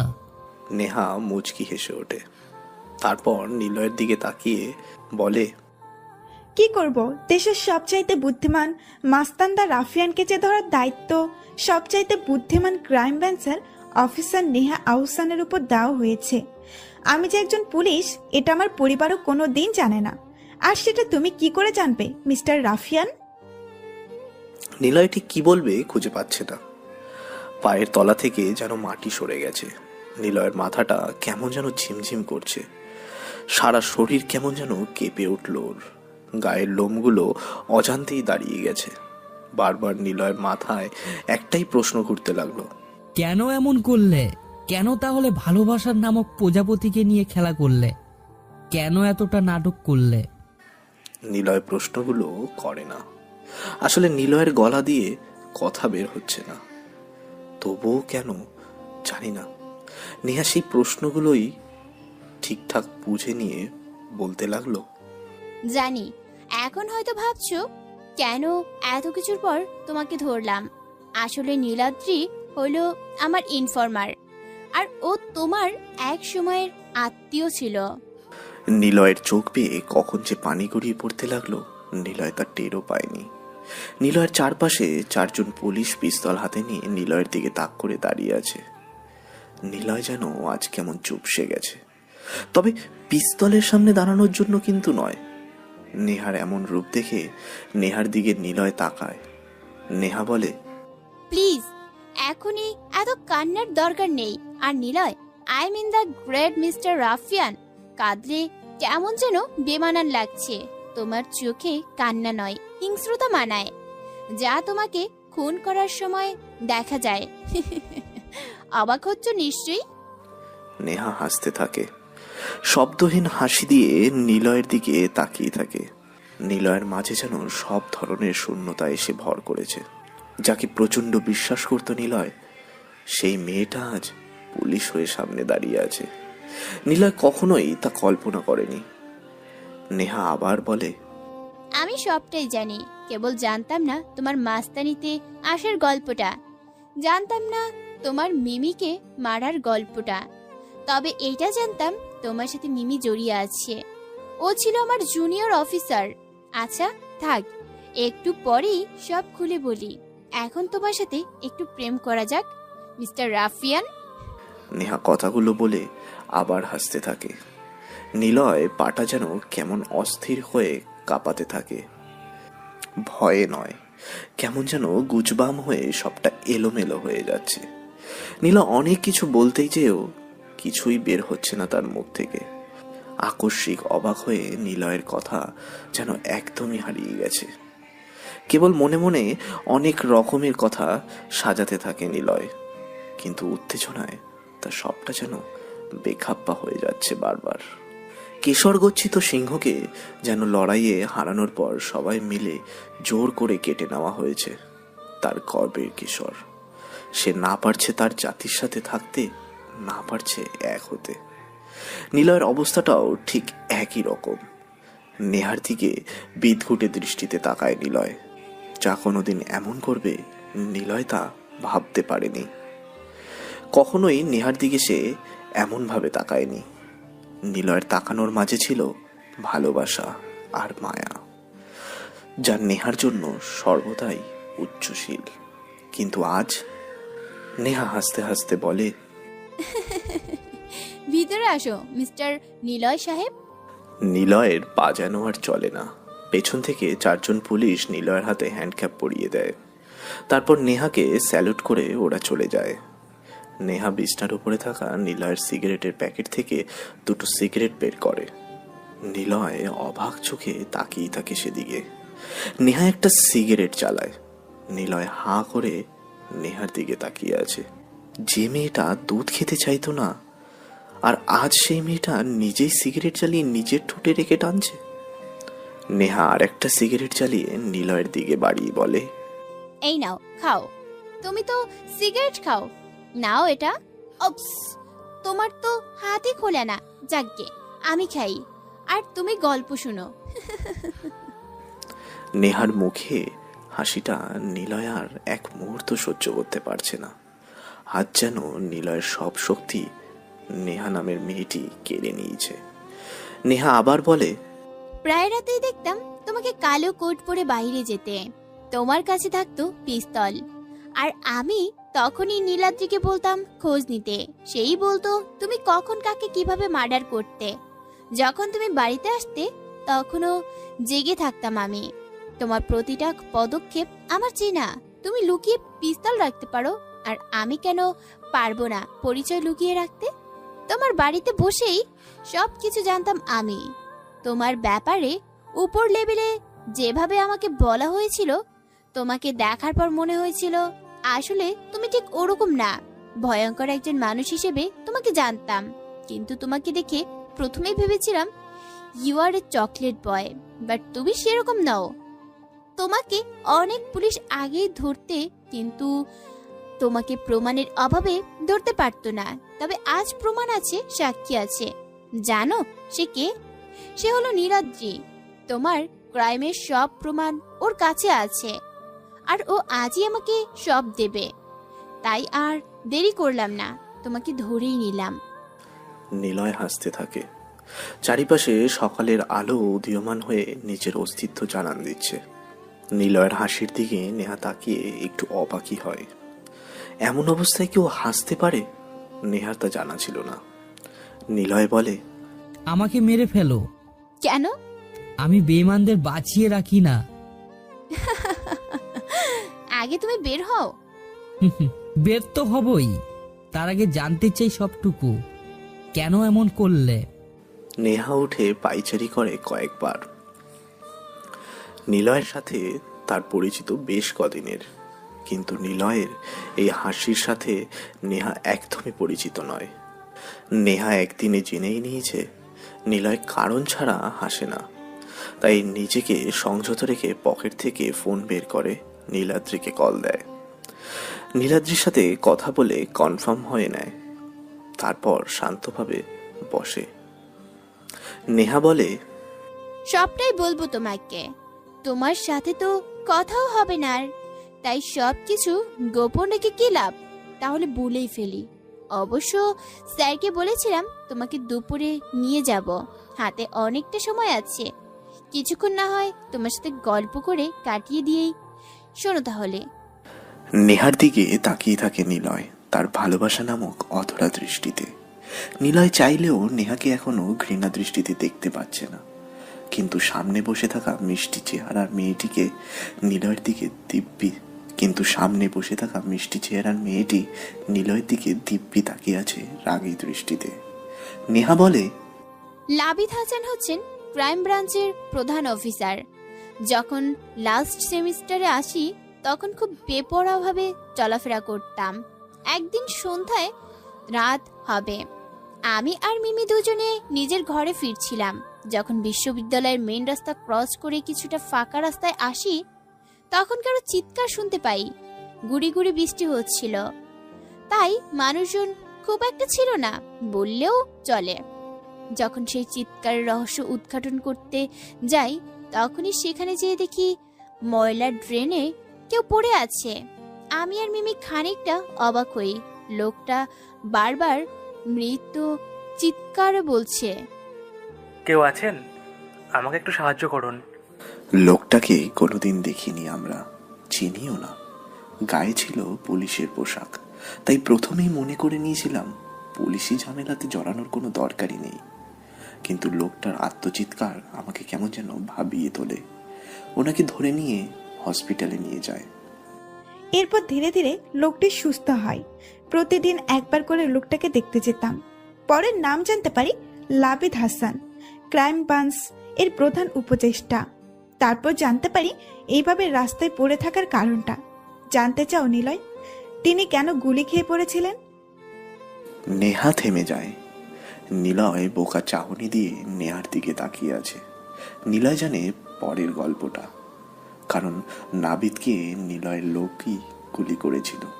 তার কারণ ছোট নয়, তার কারণ অনেকটা। নাবিদ হাসান নতুন জয়েন করেছিল ঢাকাতে, আর এসেই সব রকম ঝামেলা শুরু করে দেয়। প্রথমেই নাবিদ নিলয়ের গ্যাংয়ের সাথে ঝামেলাতে জড়িয়ে পড়ে। একসময় নিলয়ের লোক নাবিদকে গুলি করে রাস্তায় ফেলে আসে। নেহার দিকে তাকায় নিলয়। নেহা বলে, নিলয় হাসান কে? তখন জানতাম না, ওনার মুখে শুনতাম তোমার কথা। তোমার লোকেরাই ওনাকে গুলি করে। তুমি নাকি কাউকে জেনে শুনে মারোই না, কিন্তু তোমার লোকেরা তা শোনে না। প্রতিদিন ওনার থেকে তোমার গল্প শুনতাম। এক সময় ওনার পরিবারের সাথে আমার পরিচয় হয়। বলতে গেলে ক্লাসের নাম করে আমি ওনাদের বাড়িতেই কাটাতাম সব সময়। উনি আমাকে মা বলেই ডাকতেন। একদিন উনি বেশ খুশি হয়ে এসে আমাকে বলে, নিলয়কে ধরা পুরো বাংলাদেশ পুলিশের কাজ নয়, কারণ সে খুব চালাক, চতুর আর খুব ভয়ঙ্কর। আমাদের আগে সে 2 লাইন বেশি ভেবে পথ চলে। ওর সাথে মাইন্ড গেম খেলা দরকার। তাই আমিও আমার টিম সিদ্ধান্ত নিয়েছি যে তুমি আর মিমি ক্রাইম ব্রাঞ্চে যোগ দাও। তোমাদের নিলয়কে ধরার মিশনে পাঠানো হবে। আর কেন হবে তা বলছি, কারণ নিলয় কখনো মেয়েদের সাথে খারাপ ব্যবহার করে না, আর মেয়েদের উপর রাগও দেখায় না। আর জানোই তো, নারীর কাছে সব পুরুষই বন্দী। সো প্লিজ নেহা, আমার কথা শোনো। সবটা তোমাকে বুঝিয়ে বলা হবে। নিলয় একটা আতঙ্ক। ওসব উচ্চ শ্রেণীর লোকদের ধরে নিয়ে গিয়ে মেরে দেয়। জানি সেই সমস্ত লোকদের সাথে নিলয় এমনি এমনি শত্রুতা করে না। সেই লোকগুলো ধোয়া তুলসী পাতাও নয়। তবু ওপরতলা থেকে চাপ আসছে। না তো নিলয়কে আমরা কোনোদিন ক্রাইম স্পটে দেখেছি, আর না কেউ তাকে মারতে দেখেছে। যে দেখেছে সে হয় কথা বলতে পারার অবস্থায় নেই, আর অথবা সে হয়তো দুনিয়ায় নেই। তাই প্লিজ আমার কথা শোনো, তোমাদের দিয়ে সবটাই হবে। ওনার কথা শুনে আমি আর মিমি অবাক হই। তারপর বহু রিকোয়েস্টের পরে আমরা দুজনে জয়েন করি। মিমিকে প্রথম তোমাকে ধরার জন্য পাঠানো হয়, আর আমাকে তখন নিয়োগ দেওয়া হয় তোমার উপরে একটা থিসিস তৈরি করতে। আর সেই সময় থেকে নীলাদ্রিকে আমি তোমার পিছনে লাগিয়ে দেই। সব কিছু ঠিকঠাক চলছিল। মজার ব্যাপার কি জানো, আমাকে শুধুমাত্র তোমাকে ধরার জন্যই রাখা হয়। সব ঠিকঠাক চলছিল, কিন্তু মিমি ভুলটাই করে বসে তোমার সামনে চটজলদি নিজেকে পরিচয় দিয়ে। খুব কাঁচা ছিল মেয়েটা। আর সে কি করলো, তোমাকে ধরার বদলে তোমাকে মেরেই ফেলেছিল প্রায়। আর তার উপর তোমার আহত বা নিহত বডি তখন খুঁজে পাচ্ছিলাম না। এই কারণে আমরা কয়েকদিন খুব সাবধানে থাকি। এরপর তুমি আবার ফিরে এলে, তারপর মিমিকে মারলে। আমরা আরো সাবধান হয়ে যাই, আর তোমাকে ধরার কোনো প্ল্যানই কাজে আসছিল না। এক সময় জানতে পারি আমার আব্বুর সাথে তোমার বেশ সখ্যতা। ব্যাস, প্ল্যান পেয়েও গেলাম, কেবল সঠিক সময় আসছিল না। একদিন কাকতালীয়ভাবে সেই সময়টাও চলে আসে। বাড়ি থেকে বের হতেই তুমি নিজেই আমাকে তুলে নিয়ে এলে। তুমি গাড়িতে আমাকে তুলে আনছিলে ঠিকই, আর তোমার গাড়ির পেছনে পুলিশের গাড়িও ছিল, এটাও সত্য। তোমার প্রতিটা পদক্ষেপ আমি জানতাম। ধীরে ধীরে তোমার সাথে একদম সাধারণভাবে মিশে যাই।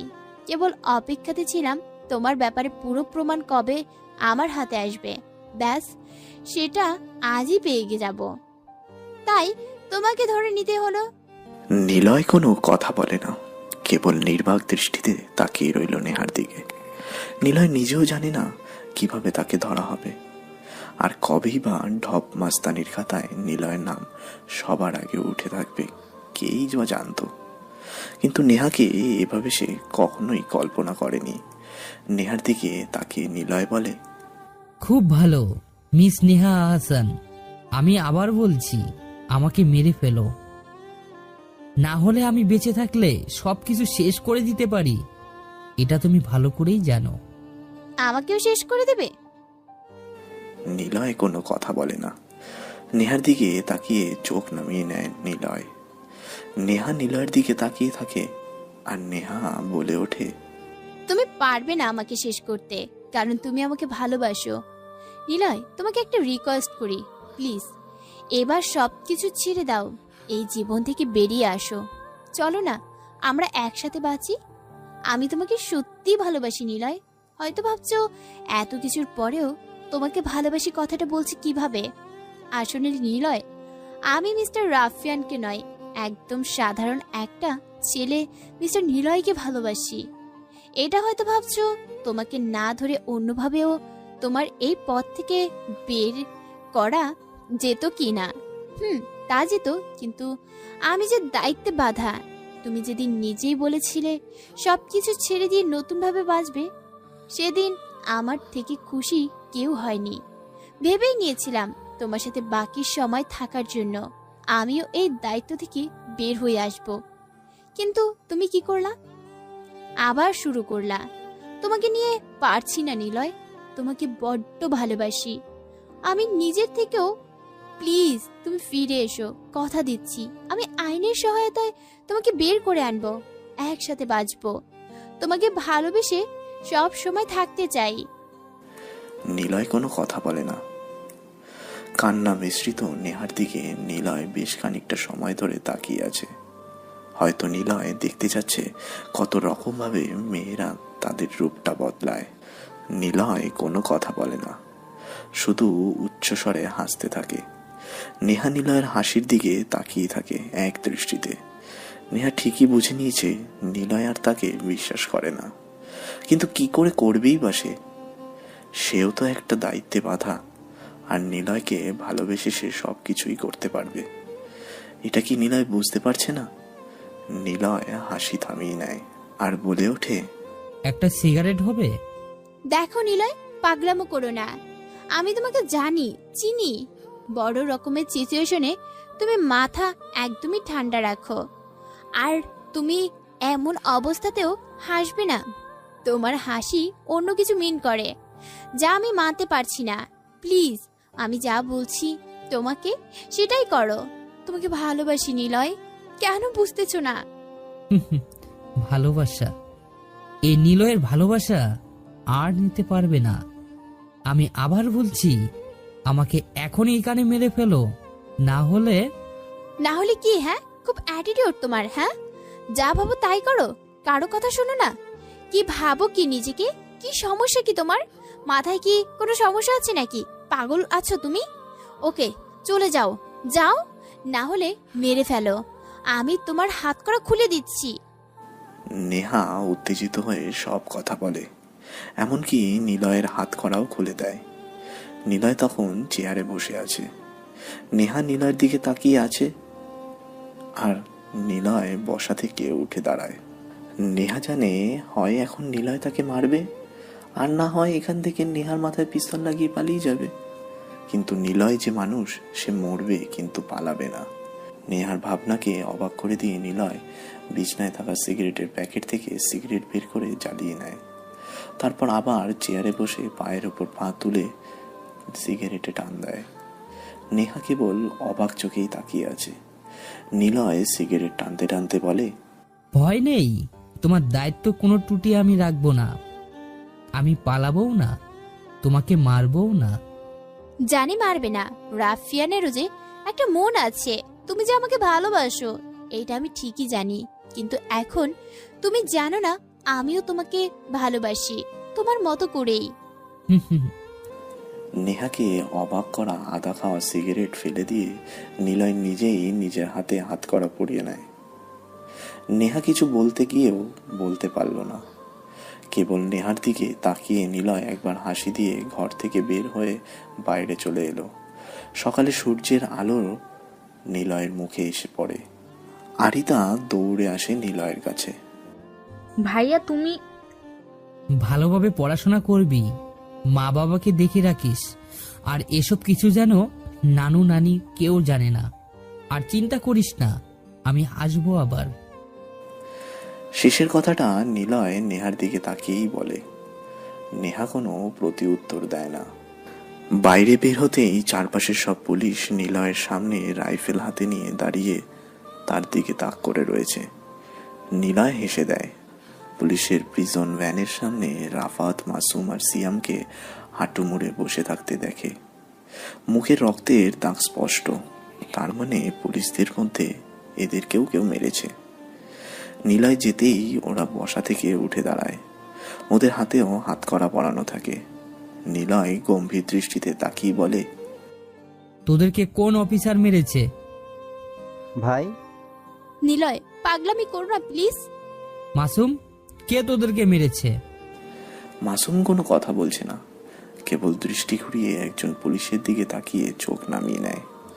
নিলয় একটা হাসি দিয়ে বলে, চিন্তা করিস না, মুখটা চিনে রাখ, কয়েকদিন পর যখন ফিরে আসবো তখন। নিলয় কথাটা শেষ না করেই পুলিশটা এসে নিলয়ের গালে চড় বসিয়ে দেয় জোরে। মাসুম, রাফাত আর সিয়াম এগিয়ে আসতে চাইলেও পেরে ওঠে না। নেহা রেগে উঠে বলে, অফিসার কি হচ্ছে? সরি ম্যাম, আমাকে মারার হুমকি দিয়েছে তাই।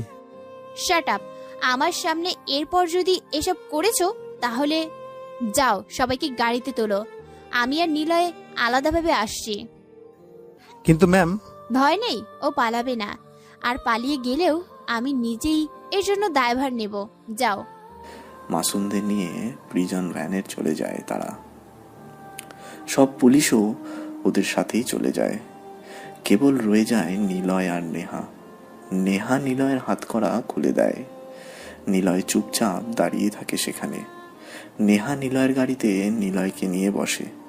সেখান থেকে সোজা গাড়ি চালিয়ে চলে আসে সেই নদীর পাড়টাতে, যেখানে দুজনের বহু স্মৃতি জড়িয়ে আছে। নেহা গাড়ি থেকে নেমে নদীর পাড়ে গাছের নিচে এসে বসে। শান্ত নদীর পানি থেকে তাকিয়ে থাকে নেহা। নেহার চোখ বেয়ে পানি যেন সেই নদীর পানিতেই মিশে যাচ্ছে। নেহা না পারছে নিলয়কে এভাবে দেখতে, আর না পারছে দায়িত্বের সাথে বেইমানি করতে, যেখানে ভালোবাসা হয়ে গেছে এখন বিষের মতো। নিলয় ধীর পায়ে এগিয়ে আসে নেহার কাছে। কিছুটা দূরত্ব রেখেই বসে নিলয়। নেহা পাশে তাকায়। এমন দূরত্ব নেহা কখনোই কল্পনা করেনি। নিলয় নদীর পানির দিকে তাকিয়ে বলে, তোমার মাঝে আজ যে গ্যাপটা দেখছো সেটা হচ্ছে অভিমান। অর্থাৎ মানুষ যখন প্রিয় মানুষটার সাথে অভিমান করে তখন তার সাথে 3 হাত গ্যাপের মতো ভালোবাসা দূরে সরে যায়। কারণ এই অভিমান আর ভালোবাসা দুটো কাছে টানে, আর কাছে টানার জন্য একটু গ্যাপ তো রাখা যায়। নিলয় আর কিছু বলে না, সোজা গাড়িতে গিয়ে বসে। নিজেই ড্রাইভিং সিটে বসে নেহাকে ডাক দেয়। নেহা পুরো বোকার মতো চাউনি নিয়ে নিলয়ের দিকে তাকিয়ে থাকে। নিলয় কি বলল নেহা তার আগামাথা কিছুই বুঝতে পারছে না। কেবল বারবার নিলয়ের বলা কথাগুলো নেহা ভাবছে এখনো। কি বলল? নেহার অস্থির মস্তিষ্ক এখন নিলয়ের টেরা বেঁকা কথাগুলো বোঝার চেষ্টা করলো, কিন্তু নেহা কিছুই বুঝতে পারছে না। নেহা গাড়িতে গিয়ে বসে। নিলয় নিজেই ড্রাইভ করে গাড়ি চালাতে থাকে। কিছু সময় পর ক্রাইম ব্রাঞ্চের বড় অফিসের সামনে গাড়িটা এসে থামে। নিলয় গাড়ি থেকে নামতে অনেকগুলো পুলিশ নিলয়ের চারপাশটা ঘিরে ধরে পড়ে। নিলয় মুচকি হেসে দেয়। নেহা গাড়ি থেকে নেমেই বলে, অফিসার এসবের দরকার নেই, ও কিছুই করবে না। নিলয় সোজা অফিসের মধ্যে প্রবেশ করে। পেছনে নেহা। পুলিশ কর্মকর্তারা হয়তো এটা একদমই আশা করেনি। তারা সবাই ভেবে রেখেছে নেহা আগে আসবে, নিলয়ের হাতে হ্যান্ডকাপ পরানো থাকবে। কিন্তু এসব তারা দেখছে পুরো উল্টো। নিলয় আগে অফিসে প্রবেশ করে আর পেছনে নেহা। নিলয়ের হাতে কোনো হাত করা নেই। কেমন যেন পুরো পুলিশ টিম অবাক চোখেই তাকাচ্ছে দুটো মানুষের দিকে। নিলয় সোজা লাবিদ সাহেবের সামনে চেয়ারে গিয়ে বসে। নিলয় হাসি মুখে তাকায় লাবিদ সাহেবের দিকে। লাবিদ সাহেব নিলয়ের চাহনি বোঝার চেষ্টা করলো, কিন্তু ব্যর্থ হয় তিনিও। নেহার দিকে তাকিয়ে লাবিদ সাহেব বলে, ফুল প্রুফ প্ল্যানটা এইভাবে শেষ হবে ভাবতে পারিনি। সব তোমার জন্য হয়েছে। দ্যাট সরি স্যার, আমারই ভুল ছিল। চুপ, আর একটাও কথা নয়। এখন ওকে কিভাবে চালান করব? স্যার, আমরা তো জানি ও সবকিছু করেছে। শাট আপ নেহা, কোনো কথা বলবে না তুমি। আমার সামনে থেকে চলে যাও। প্রমাণ ছাড়া নিলয়কে আদালতে পেশ করলে কি হবে বুঝতে পেরেছো? দেশের সবাই জানে সে রাফিয়ান লিডার, কিন্তু আমি কি দেখেছি তাকে মারতে? বা দেশের জনগণ দেখেছে ওর ক্রাইম করতে? চলে যাও সামনে থেকে। নেহা কিছু না বলে চলে আসে সেখান থেকে। নেহা মনে মনে খুশি হলো নিলয়ের কথা ভেবে কেমন যেন হচ্ছে। এদিকে নিলয় লাবিদ সাহেবের সামনে বসে আছে।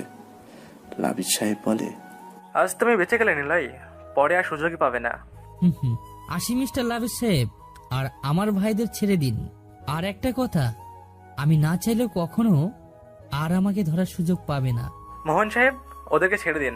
লাবিদ সাহেব আর কোনো কথা বলে না। নিলয় মুচকি হেসে অফিস থেকে বের হয়। বাইরে এসে নিলয় ওর গাড়িটা দেখতে পায়, কিন্তু নেহাকে সে খুঁজে পায় না। চারপাশে তাকায় কয়েকবার, কিন্তু নেহাকে নিলয় কোথাও দেখতে পায় না। তবে নিলয় এটা ভেবে পাচ্ছে না কেন নীলাদ্রি এমন করলো।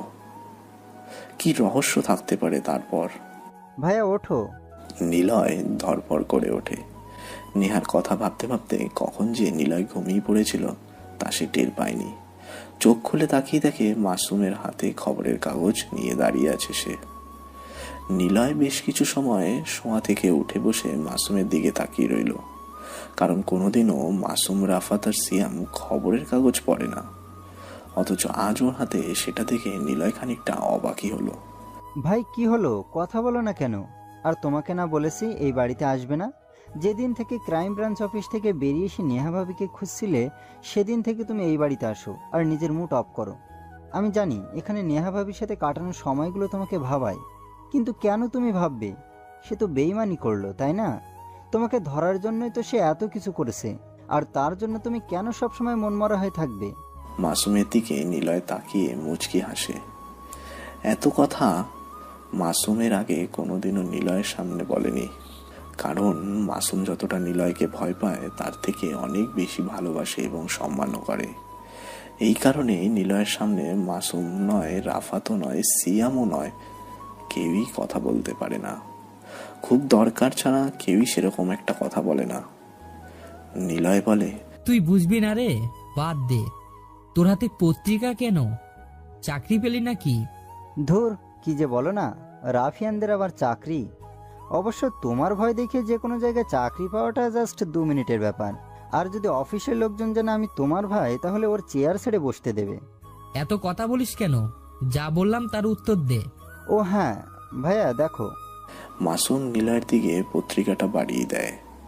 সেখানে বাংলাদেশ প্রতিদিন পত্রিকাতে বড় বড় করে লেখা, উঠতি নেতার অপমৃত্যু।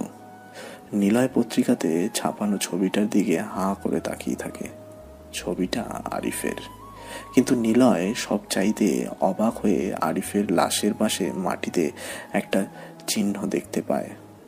সেটা স্পষ্ট না হলেও নিলয় চিত্রটিকে বেশ ভালো করেই চিনে ফেলেছে, কারণ মাটিতে আঁকা চিত্রটি নিলয়ের পরা মাস্কের ছবি।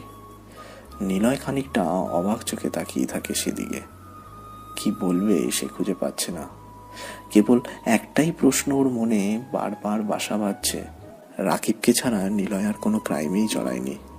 তাহলে কি হতে পারে যে কিনা ঠিক নিলয়ের মতোই এমন করে খুন করছে? নাফিস, তারপর আরিফ। আসল কথা হলো নিলয়ের সাথে যাদেরই ঝামেলা পাচ্ছে তাদেরকেই খুন করা হচ্ছে। কিন্তু কে সে? কে হবে?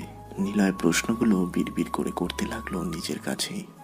ঠিক এই সময় ফোনটা বেজে উঠল নিলয়ের। পকেট থেকে বের করেই দেখে রাফিক ভাইয়ের নাম্বার। তাড়াতাড়ি রিসিভ করে বলে, নিলয়, কেন করছো এসব? আরিফকে মারা উচিত হয়নি, ও আমারই লোক ছিল। ভাই, ওকে আমি মারিনি। কি বলছো এসব? তাহলে কে মেরেছে? জানি না ভাই। আচ্ছা, সাবধানে থাকো। নিলয় ফোন কেটে দেয়, বসা থেকে উঠে দাঁড়ায়। মাসুমের দিকে তাকাতেই নিলয় বলে, আমাদের মধ্যেই কেউ এটা করেছে। না ভাইয়া, খোঁজ নিয়েছি, এটা সেই নতুন রাফিয়ানের কাজ হবে। কিন্তু আমি ছাড়া এমন কে আছে? এত সাহস কোথা থেকে পাচ্ছে? ভালো লাগছে না ভাইয়া। ছিল নীলাদ্রি, রহস্য হয়ে গেল আরেকজন কেউ। কি থেকে যে কি হচ্ছে। আচ্ছা, আমি দেখছি। ভার্সিটিতে যেতে হবে। কেন? নীলাদ্রিকে তো আমরা জানি, তাহলে চলো তুলে আনি। না, একমাত্র ওই আছে আমাকে নিহার কাছে পৌঁছে দিবে। তোরা খোঁজ নে কে এই নতুন রাফিয়ান, আর আমি খোঁজ নিই নিহা সেদিন কেন নীলাদ্রির প্রমাণগুলো দেয়নি। নিলয় কাঁধে ব্যাগ ঝুলিয়ে ইউনিভার্সিটিতে প্রবেশ করে। কিছু দূর আসার পর নিলয় শুনতে পায় কেউ তাকে ডাকছে। ওই মিস্টার আবির। নিলয় সেদিকে করে তাকায়, দেখে নিশি তাকে ইশারা করে ডাকছে। নিলয় ধীর পায়ে এগিয়ে যায়, মাথাটা নিচু করে দাঁড়ায় নিশির সামনে। কেমন আছো আবির? ভালো। গুড। আমাকে যে টিস করতো সে মারা গেছে, এটা জানো? না তো, তোমার ভাইয়া হয়তো এমন করেছে। কি আর করবে, উনি ঠিকই করেছে। কেউ কি কখনো তার বোনের অসম্মানকে সহ্য করে? আরে গাধা, আমার ভাইয়া না, এটাকে মেরেছে একজন, কিন্তু সে কে মেরেছে আমি জানি। মানে? নিলয় কিছুটা অবাক হয়, কারণ নীলাদ্রি সব জানে। তাহলে কে মারতে পারে? নিলয় নিশির দিকে তাকিয়ে বলে, কে? দাঁড়াও, দেখাচ্ছি। তার আগে বলো, আমাকে কি তোমার বন্ধু বানাবে? তুমি কেন আমার বন্ধু হবে? জানি না, তবে তুমি খুব ইনোসেন্ট, তোমাকে সব বলা যায়। ও ওয়েট। নিলয় মনে মনে হাসে।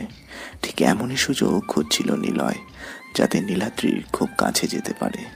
কিন্তু সে নিজেই নিলয়কে কাছে ডেকে নিয়েছে। নিলয় বিড়বিড় করে বলে, কে বলেছে নীলাদ্রি চালা? একদমই বোকা। খেলা তো এবার শুরু হবে। নিশি পকেট থেকে ফোন বের করে, তারপর কিছুক্ষণ ফোন টেপার পর নিলয়ের দিকে তাকিয়ে বলে, আচ্ছা, তুমি নিলয়কে চেনো? নিশির মুখে প্রশ্নটা শুনে নিলয় কেসে দেয়।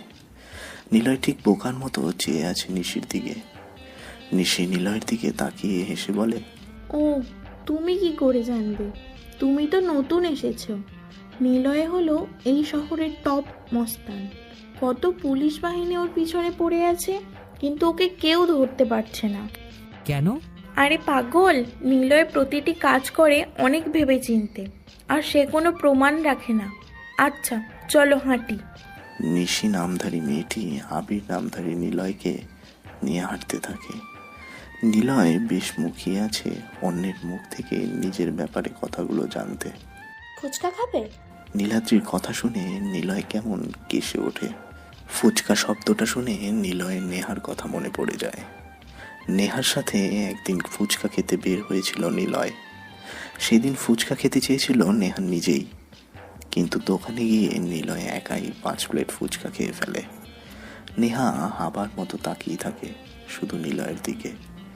নিলয় একবার নেহার দিকে তাকিয়ে কেবল জিজ্ঞাসা করেছিল, কি হলো, খাচ্ছ না কেন?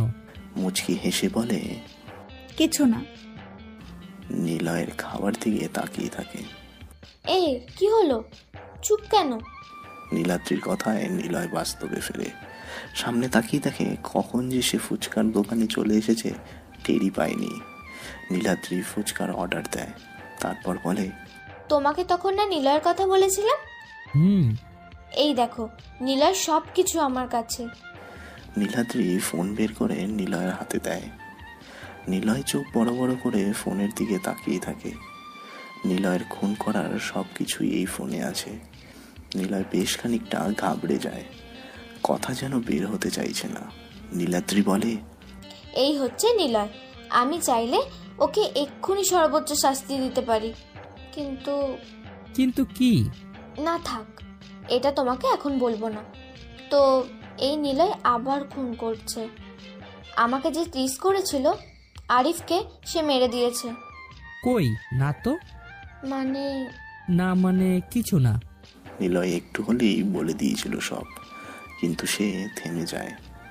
নীলাদ্রির দিকে তাকিয়ে নিলয় বলে, আরিফকে তো নিলয়কে মারতে দেখলাম না। আচ্ছা দাঁড়াও। নীলাদ্রি আর একটা ফুটেজ নিলয়কে দেখায়। সেখানে নিলয় স্পষ্ট দেখতে পায় নিলয়ের মতোই কেউ একই রকমের কালো পোশাক পরে, মুখে মাস্ক পরে খুনটা করেছে। নিলয় কিছু সময় বোবার মতো তাকিয়ে থাকে ফোনের দিকে, কারণ এটা নিলয় নয়, তা সে নিজেই ভালো করে জানে। কিন্তু কে সে, যে কিনা হুবহু নিলয়ের মতো করে এইসব করে বেড়াচ্ছে? তাহলে দেখেছো, সে আবার খুন করছে। কিন্তু আমিও দেখতে চাই সে কত দূর এগিয়ে যেতে পারে। কেন? তুমি তো পুলিশকে সব বলে দিতে পারতে। না, বলবো না। আমি চাই সে নিজেই এসব পথ ছেড়ে দিক। কিন্তু কেন? কারণটা তোমাকে এখন বলা যাবে না। আর একটা কথা, তোমাকে দেখতে মাঝে মাঝে একদম নিলয়ের মতো লাগে, কিন্তু তুমি আর নিলয়ের মধ্যে পার্থক্যটা কি জানো? ও ভয়ঙ্কর আর তুমি ইনোসেন্ট। ও। নিলয় চলে আসে। নিলয় এখন কি করবে বুঝতে পারছে না। চারিদিক কেমন যেন সব অন্যরকম লাগতে শুরু করেছে। সব কিছু থাকতেও যেন শূন্যতা। কেবল নেহা নেই। আচ্ছা, নেহা কি আমাকে সত্যিই ভালোবাসে? আমি কি তাকে দোষারোপ করব? চাইলেও তো নেহাকে এখনই খুঁজে বের করতে পারবো, কিন্তু কেন করছি না তাকে খোঁজার চেষ্টা? আমার মনে নেহার প্রতি ভালোবাসা না অভিমান জমে আছে বুঝতে পারছি না, বাট মাঝে মাঝে নেহার শূন্যতা আমাকে বেশ ভাবায়। নিলয় কথাগুলো বলতে বলতে হাঁটতে থাকে রাস্তার বাম পাশ দিয়ে। হাঁটতে হাঁটতে হঠাৎ নিলয় ডান পাশে কারো প্রতিচ্ছবি দেখতে পায়, আর সেটা যে নেহার, নিলয় তা বেশ ভালো করেই জানে। নিলয় যখনই তাকায় তখনই নেহা সেখান থেকে হেঁটে যেতে থাকে। নিলয় কয়েকবার ইশারাও করেনি। গাড়ি চলমান রাস্তা পার হতে নিলয়ের বেশ খানিকটা সময় লেগে যায়।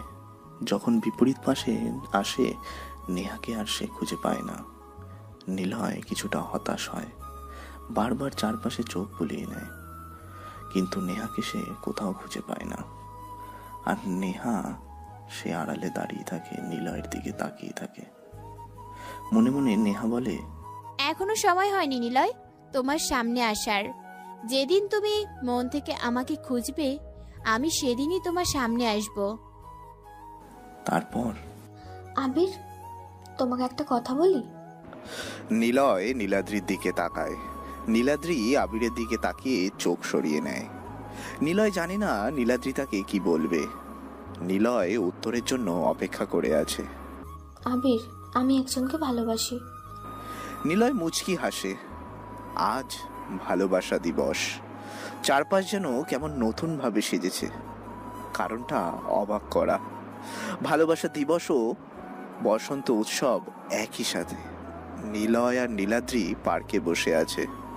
নিলয় বলে, তা কে সে? আগে প্রমিস করো কাউকে বলবে না। না। নিলয়কে। মানে? মানে রাফিয়ান নিলয়কে। কি? অবাক হচ্ছ? অবাক হওয়ারই কথা। আমিও নিজের ওপর অবাক হয়েছি। হয়তো ভাবছো ওরকম একটা মানুষকে কিভাবে ভালোবাসলাম। আসলে প্রতিদিন ওর ওপর থিসিস করতে করতে ভালোবেসে ফেলেছি। আমি খোঁজ নিয়ে জেনেছি নিলয় এমনিতেই অনেক ভালো, কেবল মস্তানি করে বেড়ায়। আর ওর উপর প্রথম থেকে কেমন যেন দুর্বলতা আসে। যেদিন মিমি আপু আমাকে নিলয়ের সাথে মিট করাতে নিয়ে যায়, ও তুমি তো জানোই না মিমি আপুকে। মিমি নিলয়ের গার্লফ্রেন্ড। ওর তো গার্লফ্রেন্ড আছে তাহলে? আরে গাধা, মিমি মানে মিমি আপু, এখন ওর গার্লফ্রেন্ড নেই। ও, তার মানে তুমি নিলয়কে ভালোবাসবে বলে মিমের সাথে ব্রেকআপ করিয়ে দিয়েছো? নিলয়ের কথা শুনে নীলাদ্রি রাগী দৃষ্টিতে তাকায়। নিলয় মনে মনে হাসে, কিন্তু অবাক হচ্ছে নীলাদ্রি কেন তাকে ভালোবাসবে সেটা ভেবে। আর নিলয় যে এমন কিছু হবে তা কখনোই কল্পনা করেনি। সব যেন কল্পনার বাইরে চলে যাচ্ছে। নীলাদ্রি রাগী মুখে বলে, হো আবির, মিমি আপু ছিল পুলিশ, তাই নিলয়কে মিমি আপু মেরে ফেলতে চেয়েছিল, কিন্তু নিলয় মরেনি। পরে মিমি আপুকে নিলয় মেরে দেয়। বেশ করেছো। তা বেশ করেছে। আমিও ভেবে দেখলাম নিলয় ঠিকই করেছে। মিমি আপু আমার কাজিন হলেও আমি বলবো ঠিক করেছে নিলয়, কারণ বেইমান করে মারার কি দরকার ছিল, ভালোবেসে বোঝাতে পারতো। আর আসল কথা, মিমি তো নিলয়কে ভালোই বাসেনি। প্রতিদিন নিলয়কে দেখতাম, আমি ফোনে দেখতাম, সরাসরি দেখতাম, কিন্তু গাধাটা কি করলো, নেহাকে বিয়ে করে ফেললো। এই তুমি নেহাকে চেনো? মানে না, মানে চিনি না। কে নেহা? নেহা হলো নিলয়ের বর্তমান বউ। কি? ছেলেটা তো দেখি খুব লুচ্চু, এত বউ থাকে কেন? আবির চুপ। নেহা ওর সাথে বেইমানি করে ফেলে। এখন নিলয় সিঙ্গেল, তাই ভাবছি ওর সাথে আমি দেখা করব আর বলবো আমার কথা। নিলয় আমাকে চেনে, সেই মজা হবে প্রথমে। নিলয় তোমাকে চিনে না নাকি তুমি নিলয়কে চিনো না? তবে নিলয়ের কাছে এখন সবটা ক্লিয়ার। একদিন মিমির সাথে নিলয় দেখা করতে আসে। নিলয় সেদিন দেখা করবার আগেই জানতো কেউ একজন মিমির সাথে দেখা করতে আসবে, কিন্তু যখন নিলয় আসে মিমির সাথে কেউ ছিল না। নিলয় জানতে পারে মেয়েটি এখনো এসে পৌঁছায়নি। একসময় নিলয় চলে আসে, কিন্তু নীলাদ্রি সেদিন গিয়েছিল মিমির সাথে। সে একটা ছেলেকে দেখে, কিন্তু নীলাদ্রি সে সময় তাদের সামনে আসেনি। তবে দূর থেকে ওদের দেখে নীলাদ্রি চলে আসে। নিলয় নীলাদ্রির দিকে তাকিয়ে প্রশ্ন করে, তুমি নিলয়কে ভালোবাসো কেন? আরে গাধা, ভালোবাসা কি ব্যাখ্যা করা যায়? তবুও সে তো একজন খারাপ লোক, তাকে ছাড়া তুমি আরো ভালো কাউকে পাবে। আসলে কি জানো আবির, নীলাকে ভালোবাসি, ওর ভালো দিক খারাপ দিক সবকিছুকেই। কিন্তু ও নিয়াকে ভালোবাসে। না, বাসে না। নেহা এখানে নেই। নেহাকে ওর থেকে সরানোর প্ল্যান করে সাকসেস হয়েছি। মানে? একদিন নীলাকে পুলিশ ধরে, তবে সেই পুলিশ ছিল নেহা। প্রমাণগুলো ছিল আমার কাছে, সব নেহাকে দেব বলেছিলাম, আর তাই সে নিলয়কে ধরে ফেলে। এরপর আমি সেই প্রমাণ তাকে দিইনি। আমি চাইছিলাম নিলয় নেহাকে ভুল বুঝুক। যাই হোক, নিলয়কে এখন কেবল আমার মনের কথা বলতে হবে। এইসব কিছু যদি নিলয় জানে তোমাকে ভালোবাসবে তো? আমি তাকে বোঝাবো। ব্ল্যাকমেলও করতে পারো। না আবির, ওকে ভয় দেখানোর জন্য করা যায়, কিন্তু ভালোবাসার জন্য ব্ল্যাকমেল করতে পারবো না। নিলয় কোনো কথা বলে না। কি বলবে সে? আর কিছু খুঁজেও পাচ্ছে না বলার মতো। ভালোবাসা আর প্রথম ফাগুনের দিন নেহাকে নিয়ে অনেকখানি বাস্তবতায় স্বপ্ন দেখেছিল নিলয়, কিন্তু সে আর নেই। তাকে ঘিরেই যেন নিলয়ের সব শূন্যতা। যখন বাড়ি থেকে বের হয় নিলয়, তখনই নীলাদ্রি এসে নিলয়কে পার্কে নিয়ে চলে আসে, আর এসেই নিলয় সব কিছু জানতে পারে। নিলয়ের কাছে এখন সব রহস্যের সমাধান আছে।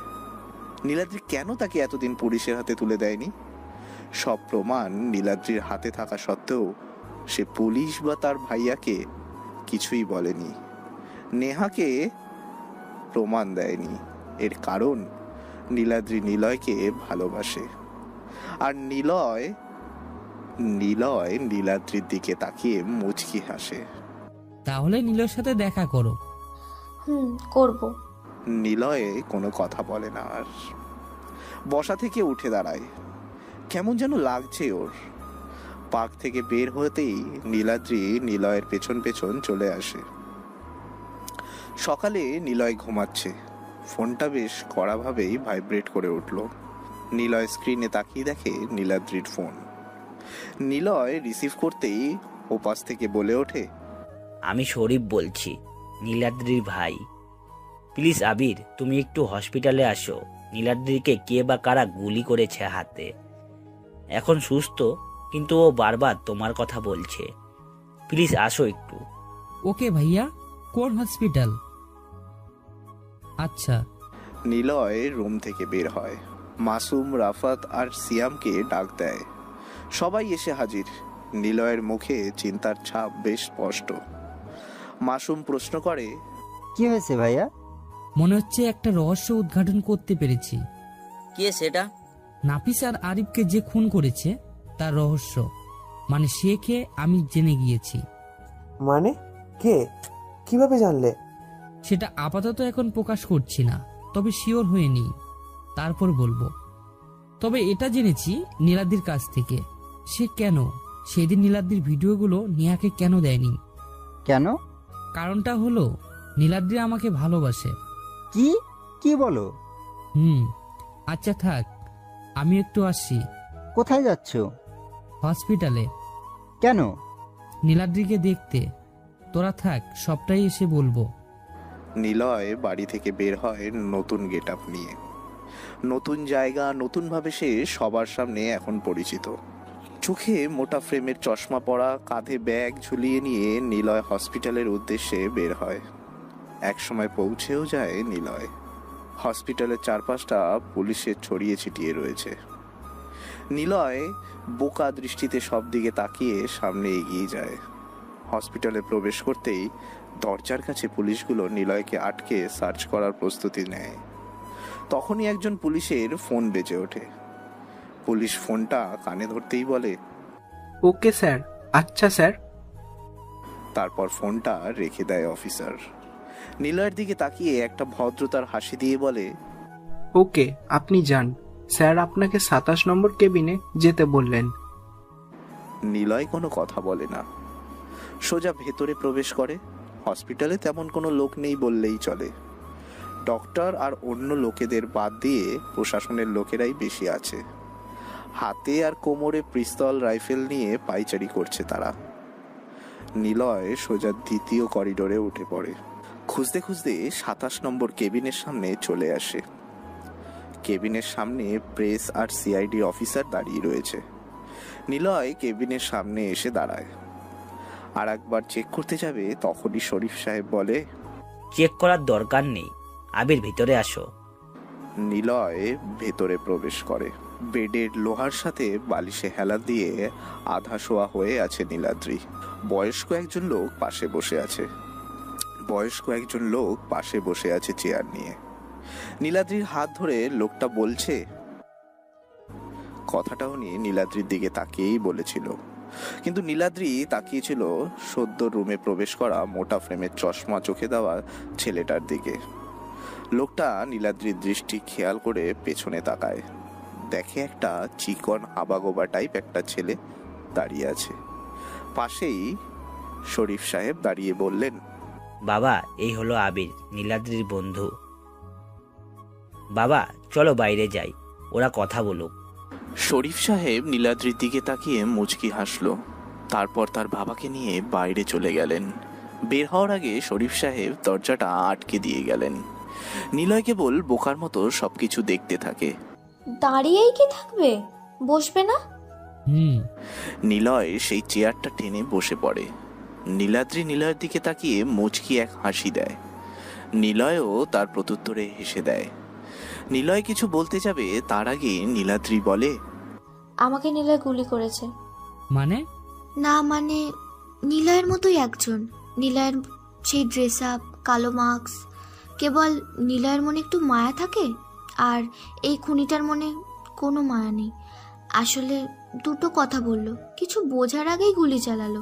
ভাগ্যিস সরে গিয়েছিলাম, তাই তো হাতে এসে লাগলো। আর সাথে সাথেই ভাইয়া চলে এসেছিল, সে পালায়, আর আমি হসপিটালে। নিলয় বেশ অবাক হয়। এরকম অবস্থাতে কেউ হাসতে পারে নিলয়ের জানা ছিল না। নিলয় কেবল কিছুটা বিরক্তিকর দৃষ্টিতে তাকিয়ে নীলাদ্রিকে বলল, কি কথা বলেছিলি, আর কে সে? কি বলেছিল শুনতে চাও?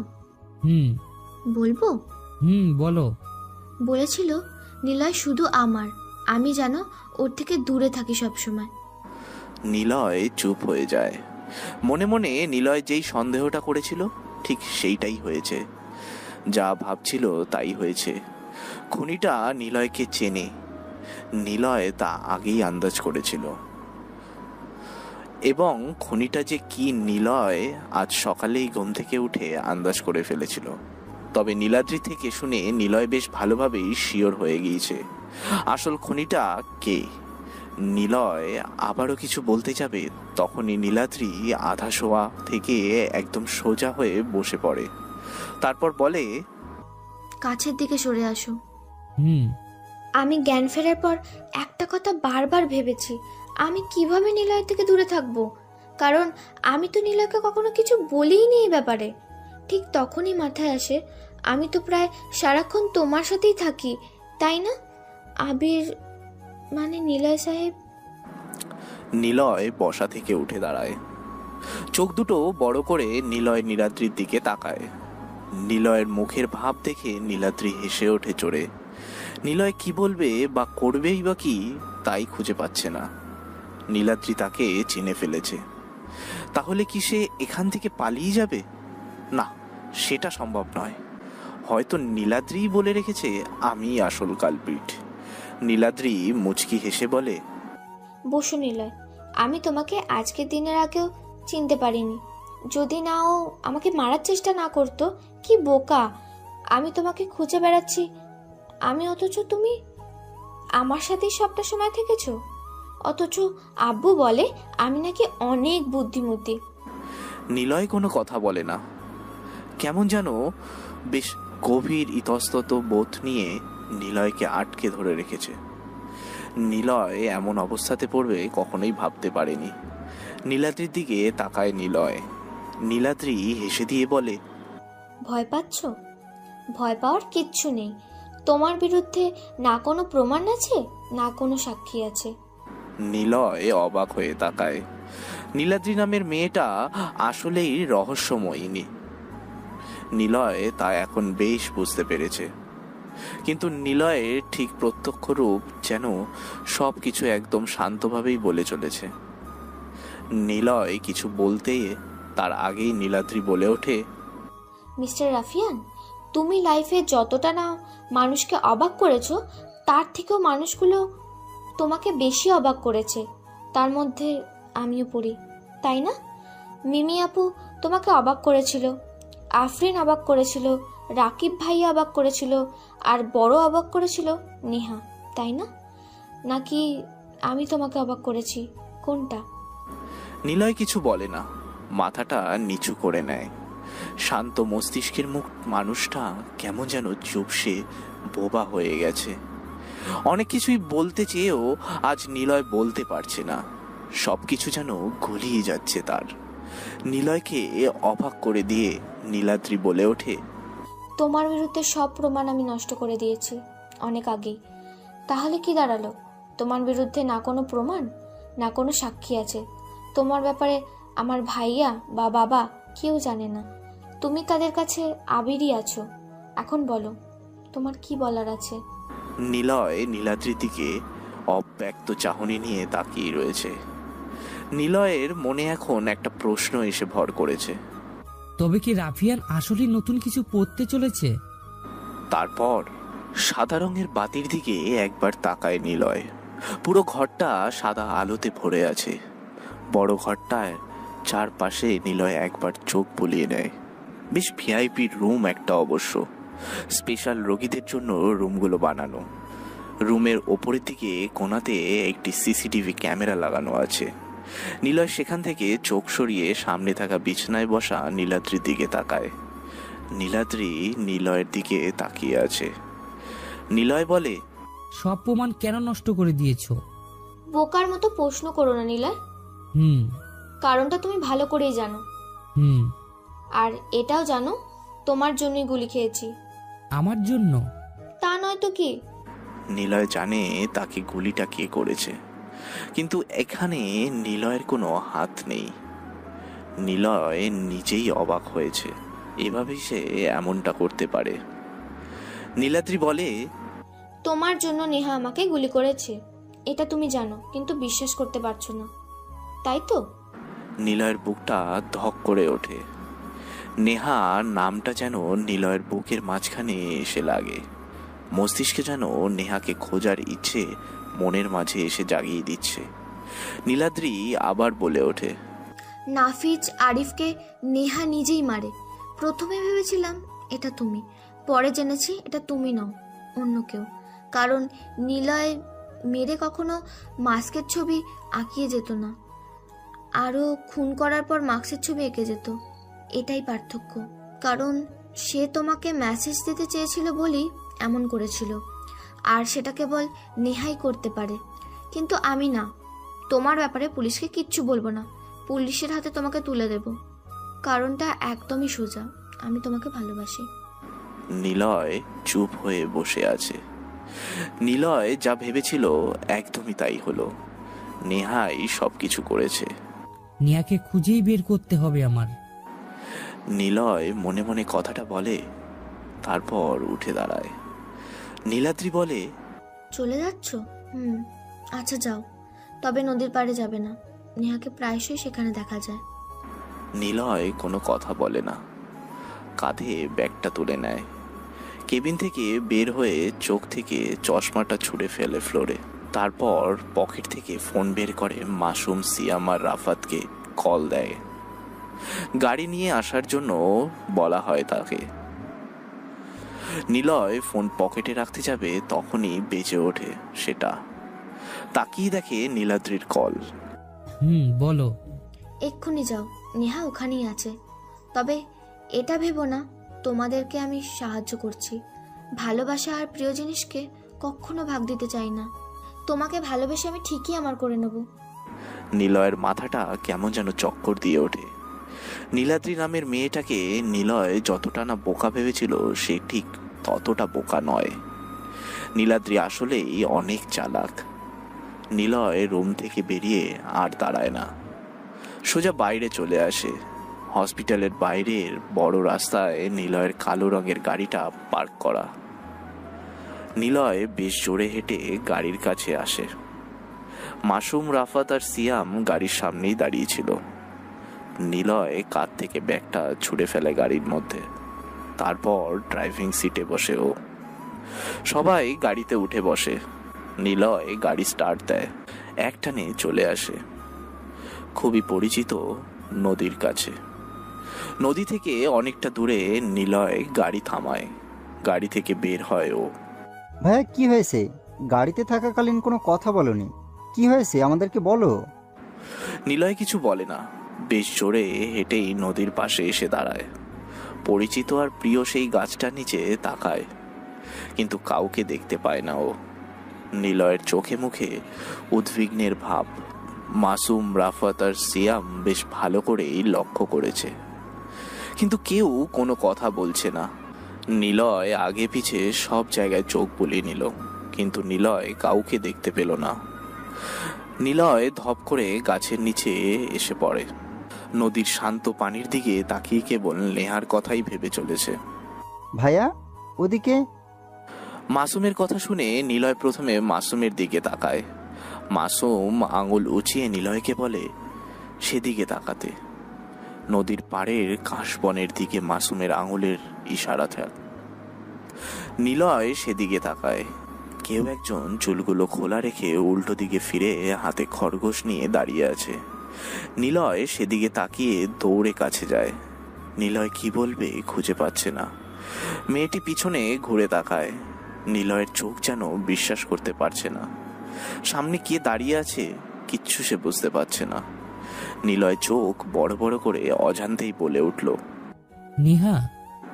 সামনে দাঁড়িয়ে থাকা মেয়েটি গম্ভীর দৃষ্টিতে তাকিয়ে রইল কিছু সময় নিলয়ের দিকে। তারপর কখন যে সে কান্না করে দিল মেয়েটি তা বুঝতেই পারেনি। নিলয়ের সামনে দাঁড়িয়ে থাকা মেয়েটি নেহাই। নেহা নিলয়ের দিকে তাকিয়ে দেখে নিলয় কান্না করছে। নিলয় কিছু বলতে যাবে, তখনই নেহা এসে নিলয়কে জড়িয়ে ধরল। নিলয় কেবল খরগোশ বাচ্চাটার দিকে তাকিয়ে রইল। ঠিক তখনই নিলয়কে অবাক করে দিয়ে বেশ বড় রকমের ঘটনা ঘটে।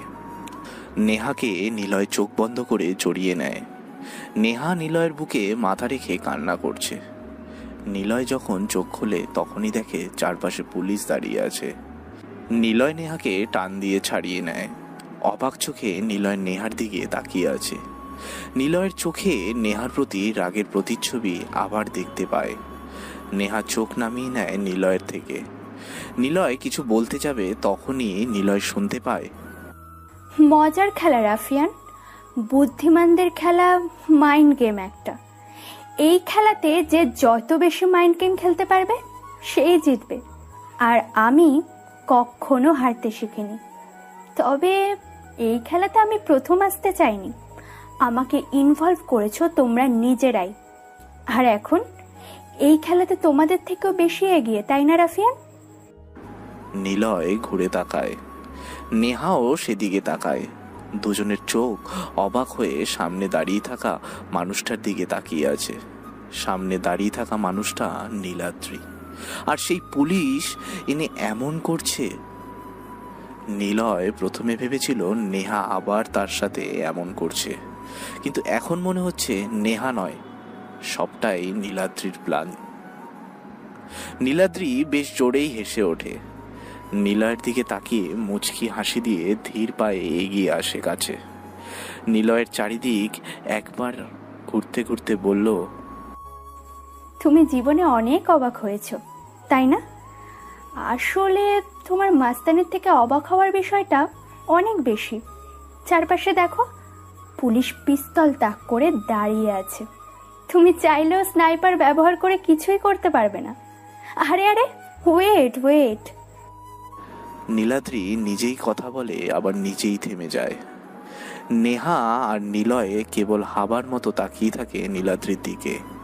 নীলাদ্রির কথা থামিয়ে নিলয়ের হাত ধরে বলে, অফিসার, অ্যারেস্ট হিম।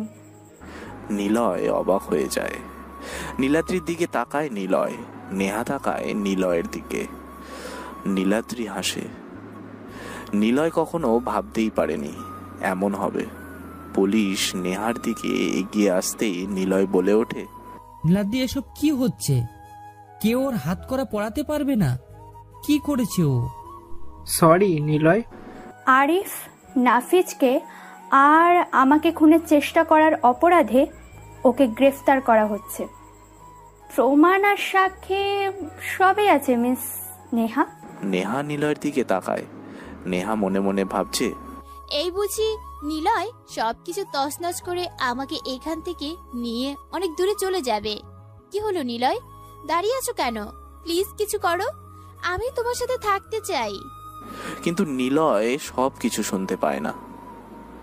তবুও নিলয় পকেট থেকে ফোন বের করতে নীলাদ্রি বলে, কোনো কাজ হবে না মিস্টার রাফিয়ান। নিলয়ের হাটকে ধরতে আসলাম, সব ব্যবস্থা না করে কি আসা যায়? তোমার লোক এখানে আসার সাথে সাথে বাঁচতে পারবে না, তুমি যতই চেষ্টা করো না কেন। নেহা আর তোমার হবে না, আমি আর তুমি থাকবো সারা জীবন।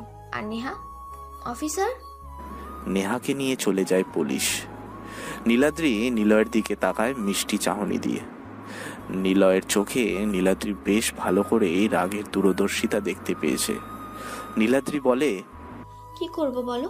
তোমাকে নিজের করে পেতে নেহা নামের কাঁটাটাকে তুলে তো ফেলতেই হতো। বেচারা নেহা তোমার জন্য খুনগুলো করলো। ও চেয়েছিল তোমার মতো হতে, যাতে তোমার আর ওর মাঝে কোনো তফাৎ না থাকে। সে চেয়েছিল হয় দুজনে বাঁচবে একসাথে, না হয় দুজনে জেলে গিয়ে একসাথে থাকবে। কিন্তু আমি থাকতে সেটা হবে না। আসি, আগামী 3 দিন পর ওকে কোর্টে চালান করে দিয়ে সব সমস্যা শেষ করে দেব। এরপর তুমি শুধুই আমার। নীলাদ্রি এই কথাগুলো বলে চলে যায়। নেহাকে নিয়ে যখন গাড়িতে উঠতে যাবে, নেহা পেছন ফিরে তাকায়। নিলয় সেদিকে তাকিয়ে আছে। নেহার চোখের দিকে চোখ যায় নিলয়ের। দূর থেকেই নিলয় নেহার চোখে ভালোবাসার অশ্রু খেয়াল করেছে। নেহাকে নিয়ে চলে যায় ওরা। নিলয় হাঁটু মুড়ে বসে পড়ে কাশফুলের বাগানে। মাসুম, রাফাত আর সিয়াম দৌড়ে আসতে থাকে। নিলয় জোরে চিৎকার করে ওঠে। নিলয়ের চিৎকার শুনে পাখিরাও যেন ছুটে পালাতে থাকে। মাসুম এসে কয়েকবার নিলয়কে ডাকে, কিন্তু নিলয় সেদিকে কোনো খেয়ালই করেনি। নিলয় চিৎকার করে কাঁদতে থাকে। আজ রাতে নেহাকে নিয়ে কোর্টে যাবে নীলাদ্রি ও তার ভাই শরীফ চৌধুরী। নীলাদ্রি আজ সারাদিনই বেশ উত্তেজিত। নীলাদ্রির পথে আর কোনো বাধা নেই। যদি নিলয় তাকে ভালো না বাসে, তবে সে নিলয়কে ব্ল্যাকমেল করবে। সবকিছু ভেবেই রেখেছে নীলাদ্রি, কেবল একটা সঠিক সময়ের অপেক্ষা। আর নীলাদ্রি জানে সেই সঠিক সময়টা আজকের পরই হবে। মনে মনে নীলাদ্রি বেশ খুশি। রাত তখন 8টা বেজে গেছে। থানা থেকে কয়েকটা গাড়িতে বেশ গাদাখানিক পুলিশ বের হলো, সাথে সিআইডি টিমও। মেন রাস্তায় আসে এক এক করে গাড়িগুলো। সবার সামনে নীলাদ্রি আর শরীফ চৌধুরীর গাড়ি আসে। নীলাদ্রি চাইছে শেষ অবধি নেহার চেহারাটা দেখতে কেমন হয়, তাই ছোট বোনের আবদার পূরণে শরীফ চৌধুরীও এসেছে। ওদের পেছনে সিআইডি অফিসার আর একটা গাড়ি নিয়ে আসে। তারপর 2টো পুলিশ ভর্তি জিপও আসে। তারপরে পুলিশের পিছনের ভ্যানে নেহা ও তাতে আরও পুলিশ। তারপর আরও 4 গাড়ি পেছনে পুলিশ আসতে থাকে। এত পুলিশ কেন মোতায়েন করা হয়েছে পুলিশরাও জানে না, তবে সবকিছু নীলাদ্রির নির্দেশ। মেন রাস্তায় শাঁ শাঁ করে গাড়িগুলো পরপর চলছে। বড় চত্বর বাজার পার করেও জনাহীন জায়গায় আসে গাড়িগুলো। ফাঁকা রাস্তা, আকাশ হতে ঝিরঝির করে বৃষ্টি পড়ছে। পিচ ঢালা রাস্তা গাড়ির হলদে আলোতে বেশ কালো দেখাচ্ছে।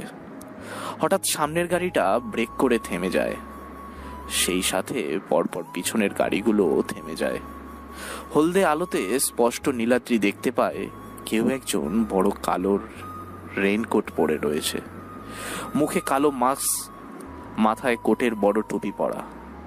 ডান হাতে একটা পিস্তল রেখে রাস্তার মাঝখানে বাইকটাকে আড়াআড়িভাবে দাঁড় করিয়ে রেখেছে। মাথাটা নিচু করে বৃষ্টিতে ভিজছে যেন। শরীফ সাহেব জোরে হর্ন বাজাতে থাকলো কয়েকবার, কিন্তু কালো আগন্তুকের কোনো খেয়ালই নেই।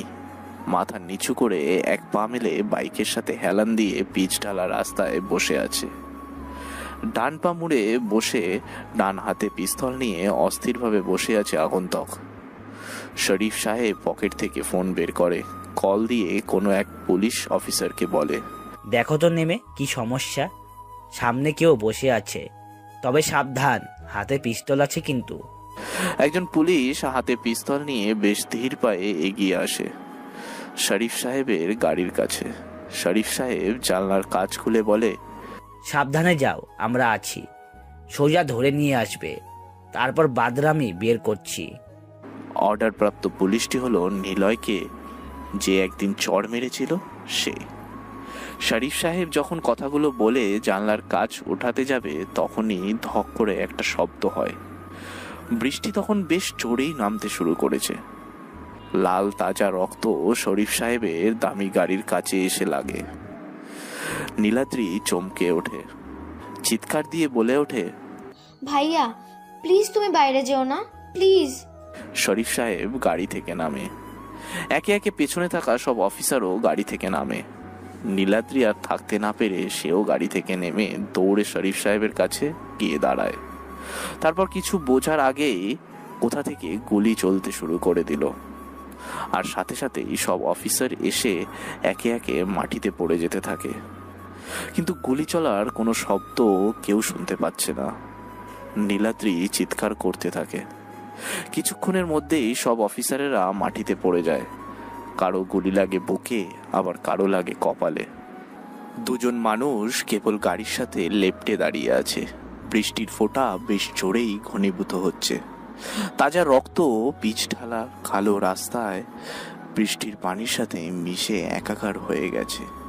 যে মানুষ 2জন গাড়ির সাথে সেটে দাঁড়িয়ে আছে তারা হলো নীলাদ্রি আর শরীফ সাহেব। নীলাদ্রি সামনে তাকায়। এখনো সেই আগন্তুক ঠিক আগের মতো করেই বসে আছে। ডান হাতে পিস্তল নিয়ে বাম পা মেলে বাইকের সাথে হেলান দিয়ে মাথা নিচু করে রাস্তার মাটিতেই বসে আছে। শরীফ সাহেব চিৎকার দিয়ে বলে, শালা কুত্তার বাচ্চা, হারামি, তোর জন্য এসব কিছু হয়েছে। তুই আমাদের অফিসারদের মেরেছিস, তোকে তো আমি। কথাগুলো বলে শরীফ সাহেব কোমর থেকে পিস্তল বের করে। পেছন থেকে নীলাদ্রি বারবার কান্না করে বলতে থাকে, ভাইয়া প্লিজ যেও না, ফিরে। নীলাদ্রির কথা শেষ হয় না। নীলাদ্রির সামনেই তার প্রিয় ভাইয়ের লাশ মাটিতে পড়ে যেতে দেখে। নীলাদ্রি কিছু বোঝার আগেই ওর চোখের সামনে ওর ভাইয়ের মাথায় একটা গুলি এসে লাগে, আর তিনি সেখানেই লুটিয়ে পড়ে যেতে থাকে। নীলাদ্রি দৌড়ে তার ভাইকে গিয়ে ধরে ফেলে, তারপর চিৎকার করে বলে, ভাইয়া ভাইয়া, না ভাইয়া, এমন হবে না, তুমি এভাবে যেতে পারো না। কি হয়েছে ভাইয়া তোমার? ভাইয়া। শরীফ সাহেব আর চোখ খোলে না। নীলাদ্রির সামনেই তার ভাই মারা যায়।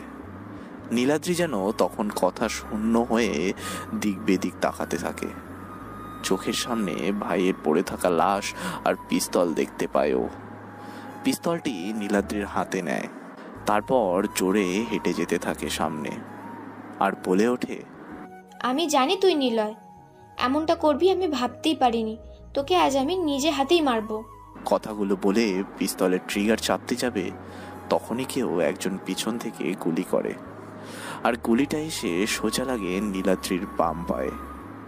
নীলাদ্রি পড়ে যায়, মাথা ঘুরে তাকায় পেছনে, দেখে নেহা পিস্তল হাতে দাঁড়িয়ে আছে কিছুটা দূরে, আর ওর পেছনে মাসুম, রাফাত আর সিয়াম, সেই সাথে আরো অনেক লোক। নীলাদ্রি সামনে তাকায়, আগন্তুকটি মাথা তোলে, মুখ থেকে মাস্কটা খুলে ফেলে। নীলাদ্রি তাকিয়ে আছে সেই দিকেই। নিলয়ের ইনোসেন্ট মুখটা দেখে নীলাদ্রি কেমন যেন ভয় পায়। নিলয় বসা থেকে উঠে দাঁড়িয়ে গুটি গুটি পায়ে হেঁটে নীলাদ্রির দিকে এগিয়ে আসতে থাকে। নীলাদ্রি ভয়ার্ত দৃষ্টিতে তাকায়। নিলয় খুব কাছে এসে বলে, চেয়েছিলাম সবকিছু ছেড়ে দিব, রাফিয়ান জগৎ থেকে নিজেকে সম্পূর্ণভাবে বের করে নিয়ে ভিতরের নিলয়টাকে নতুনভাবে বাঁচিয়ে রাখবো, কিন্তু সেটা আর হয়নি। চাইলেও আমি তা পারছিলাম না। কোনো না কোনো সমস্যা আসছিল, কিন্তু আজকের পর থেকে আর কোনো সমস্যা আসবে না। এই বৃষ্টির রাতের পর থেকে শুরু হবে নতুন দিন, যেখানে সূর্য হবে নতুন সকালের অতিথি। নিলয় আর কিচ্ছু বলে না। একটা বুলেটের শব্দ বেশ জোরে শোনা যায়, তারপর সব দিক নীরব, নিস্তেজ হয়ে আছে। কেবল শোনা যেতে থাকে বৃষ্টির শব্দ। কয়েকটা গাড়ি যে যার মতো করে পথ খুঁজে নিয়ে চলে যায় তাদের গন্তব্যে, আর একটা বাইক চলতে থাকে নতুন শহরের উদ্দেশ্যে, নতুনভাবে বাঁচতে। যার ড্রাইভে আছে নিলয় নামের রাফিয়ান, আর সেই রাফিয়ানকে বেশ শক্ত করে পেছন থেকে আঁকড়ে ধরে বসে আছে আর একজন রাফিয়ান। যার ড্রাইভে থাকা রিয়েল রাফিয়ানকে ছেড়ে যেতে পারবে না কখনোই, আর বড্ড ভালোবাসে যে তারা একে অন্যকে। তাই নতুনভাবে বাঁচার জন্য নতুন শহরের উদ্দেশ্যে রাফিয়ান জীবন ছেড়ে নতুন পরিচয় বাঁচার স্বাদ নিয়ে চলতে থাকে দুজন। বৃষ্টি বিলাসী মুসাফির বেশে রাফিয়ান ভালোবাসা যেন এখানেই শুরু।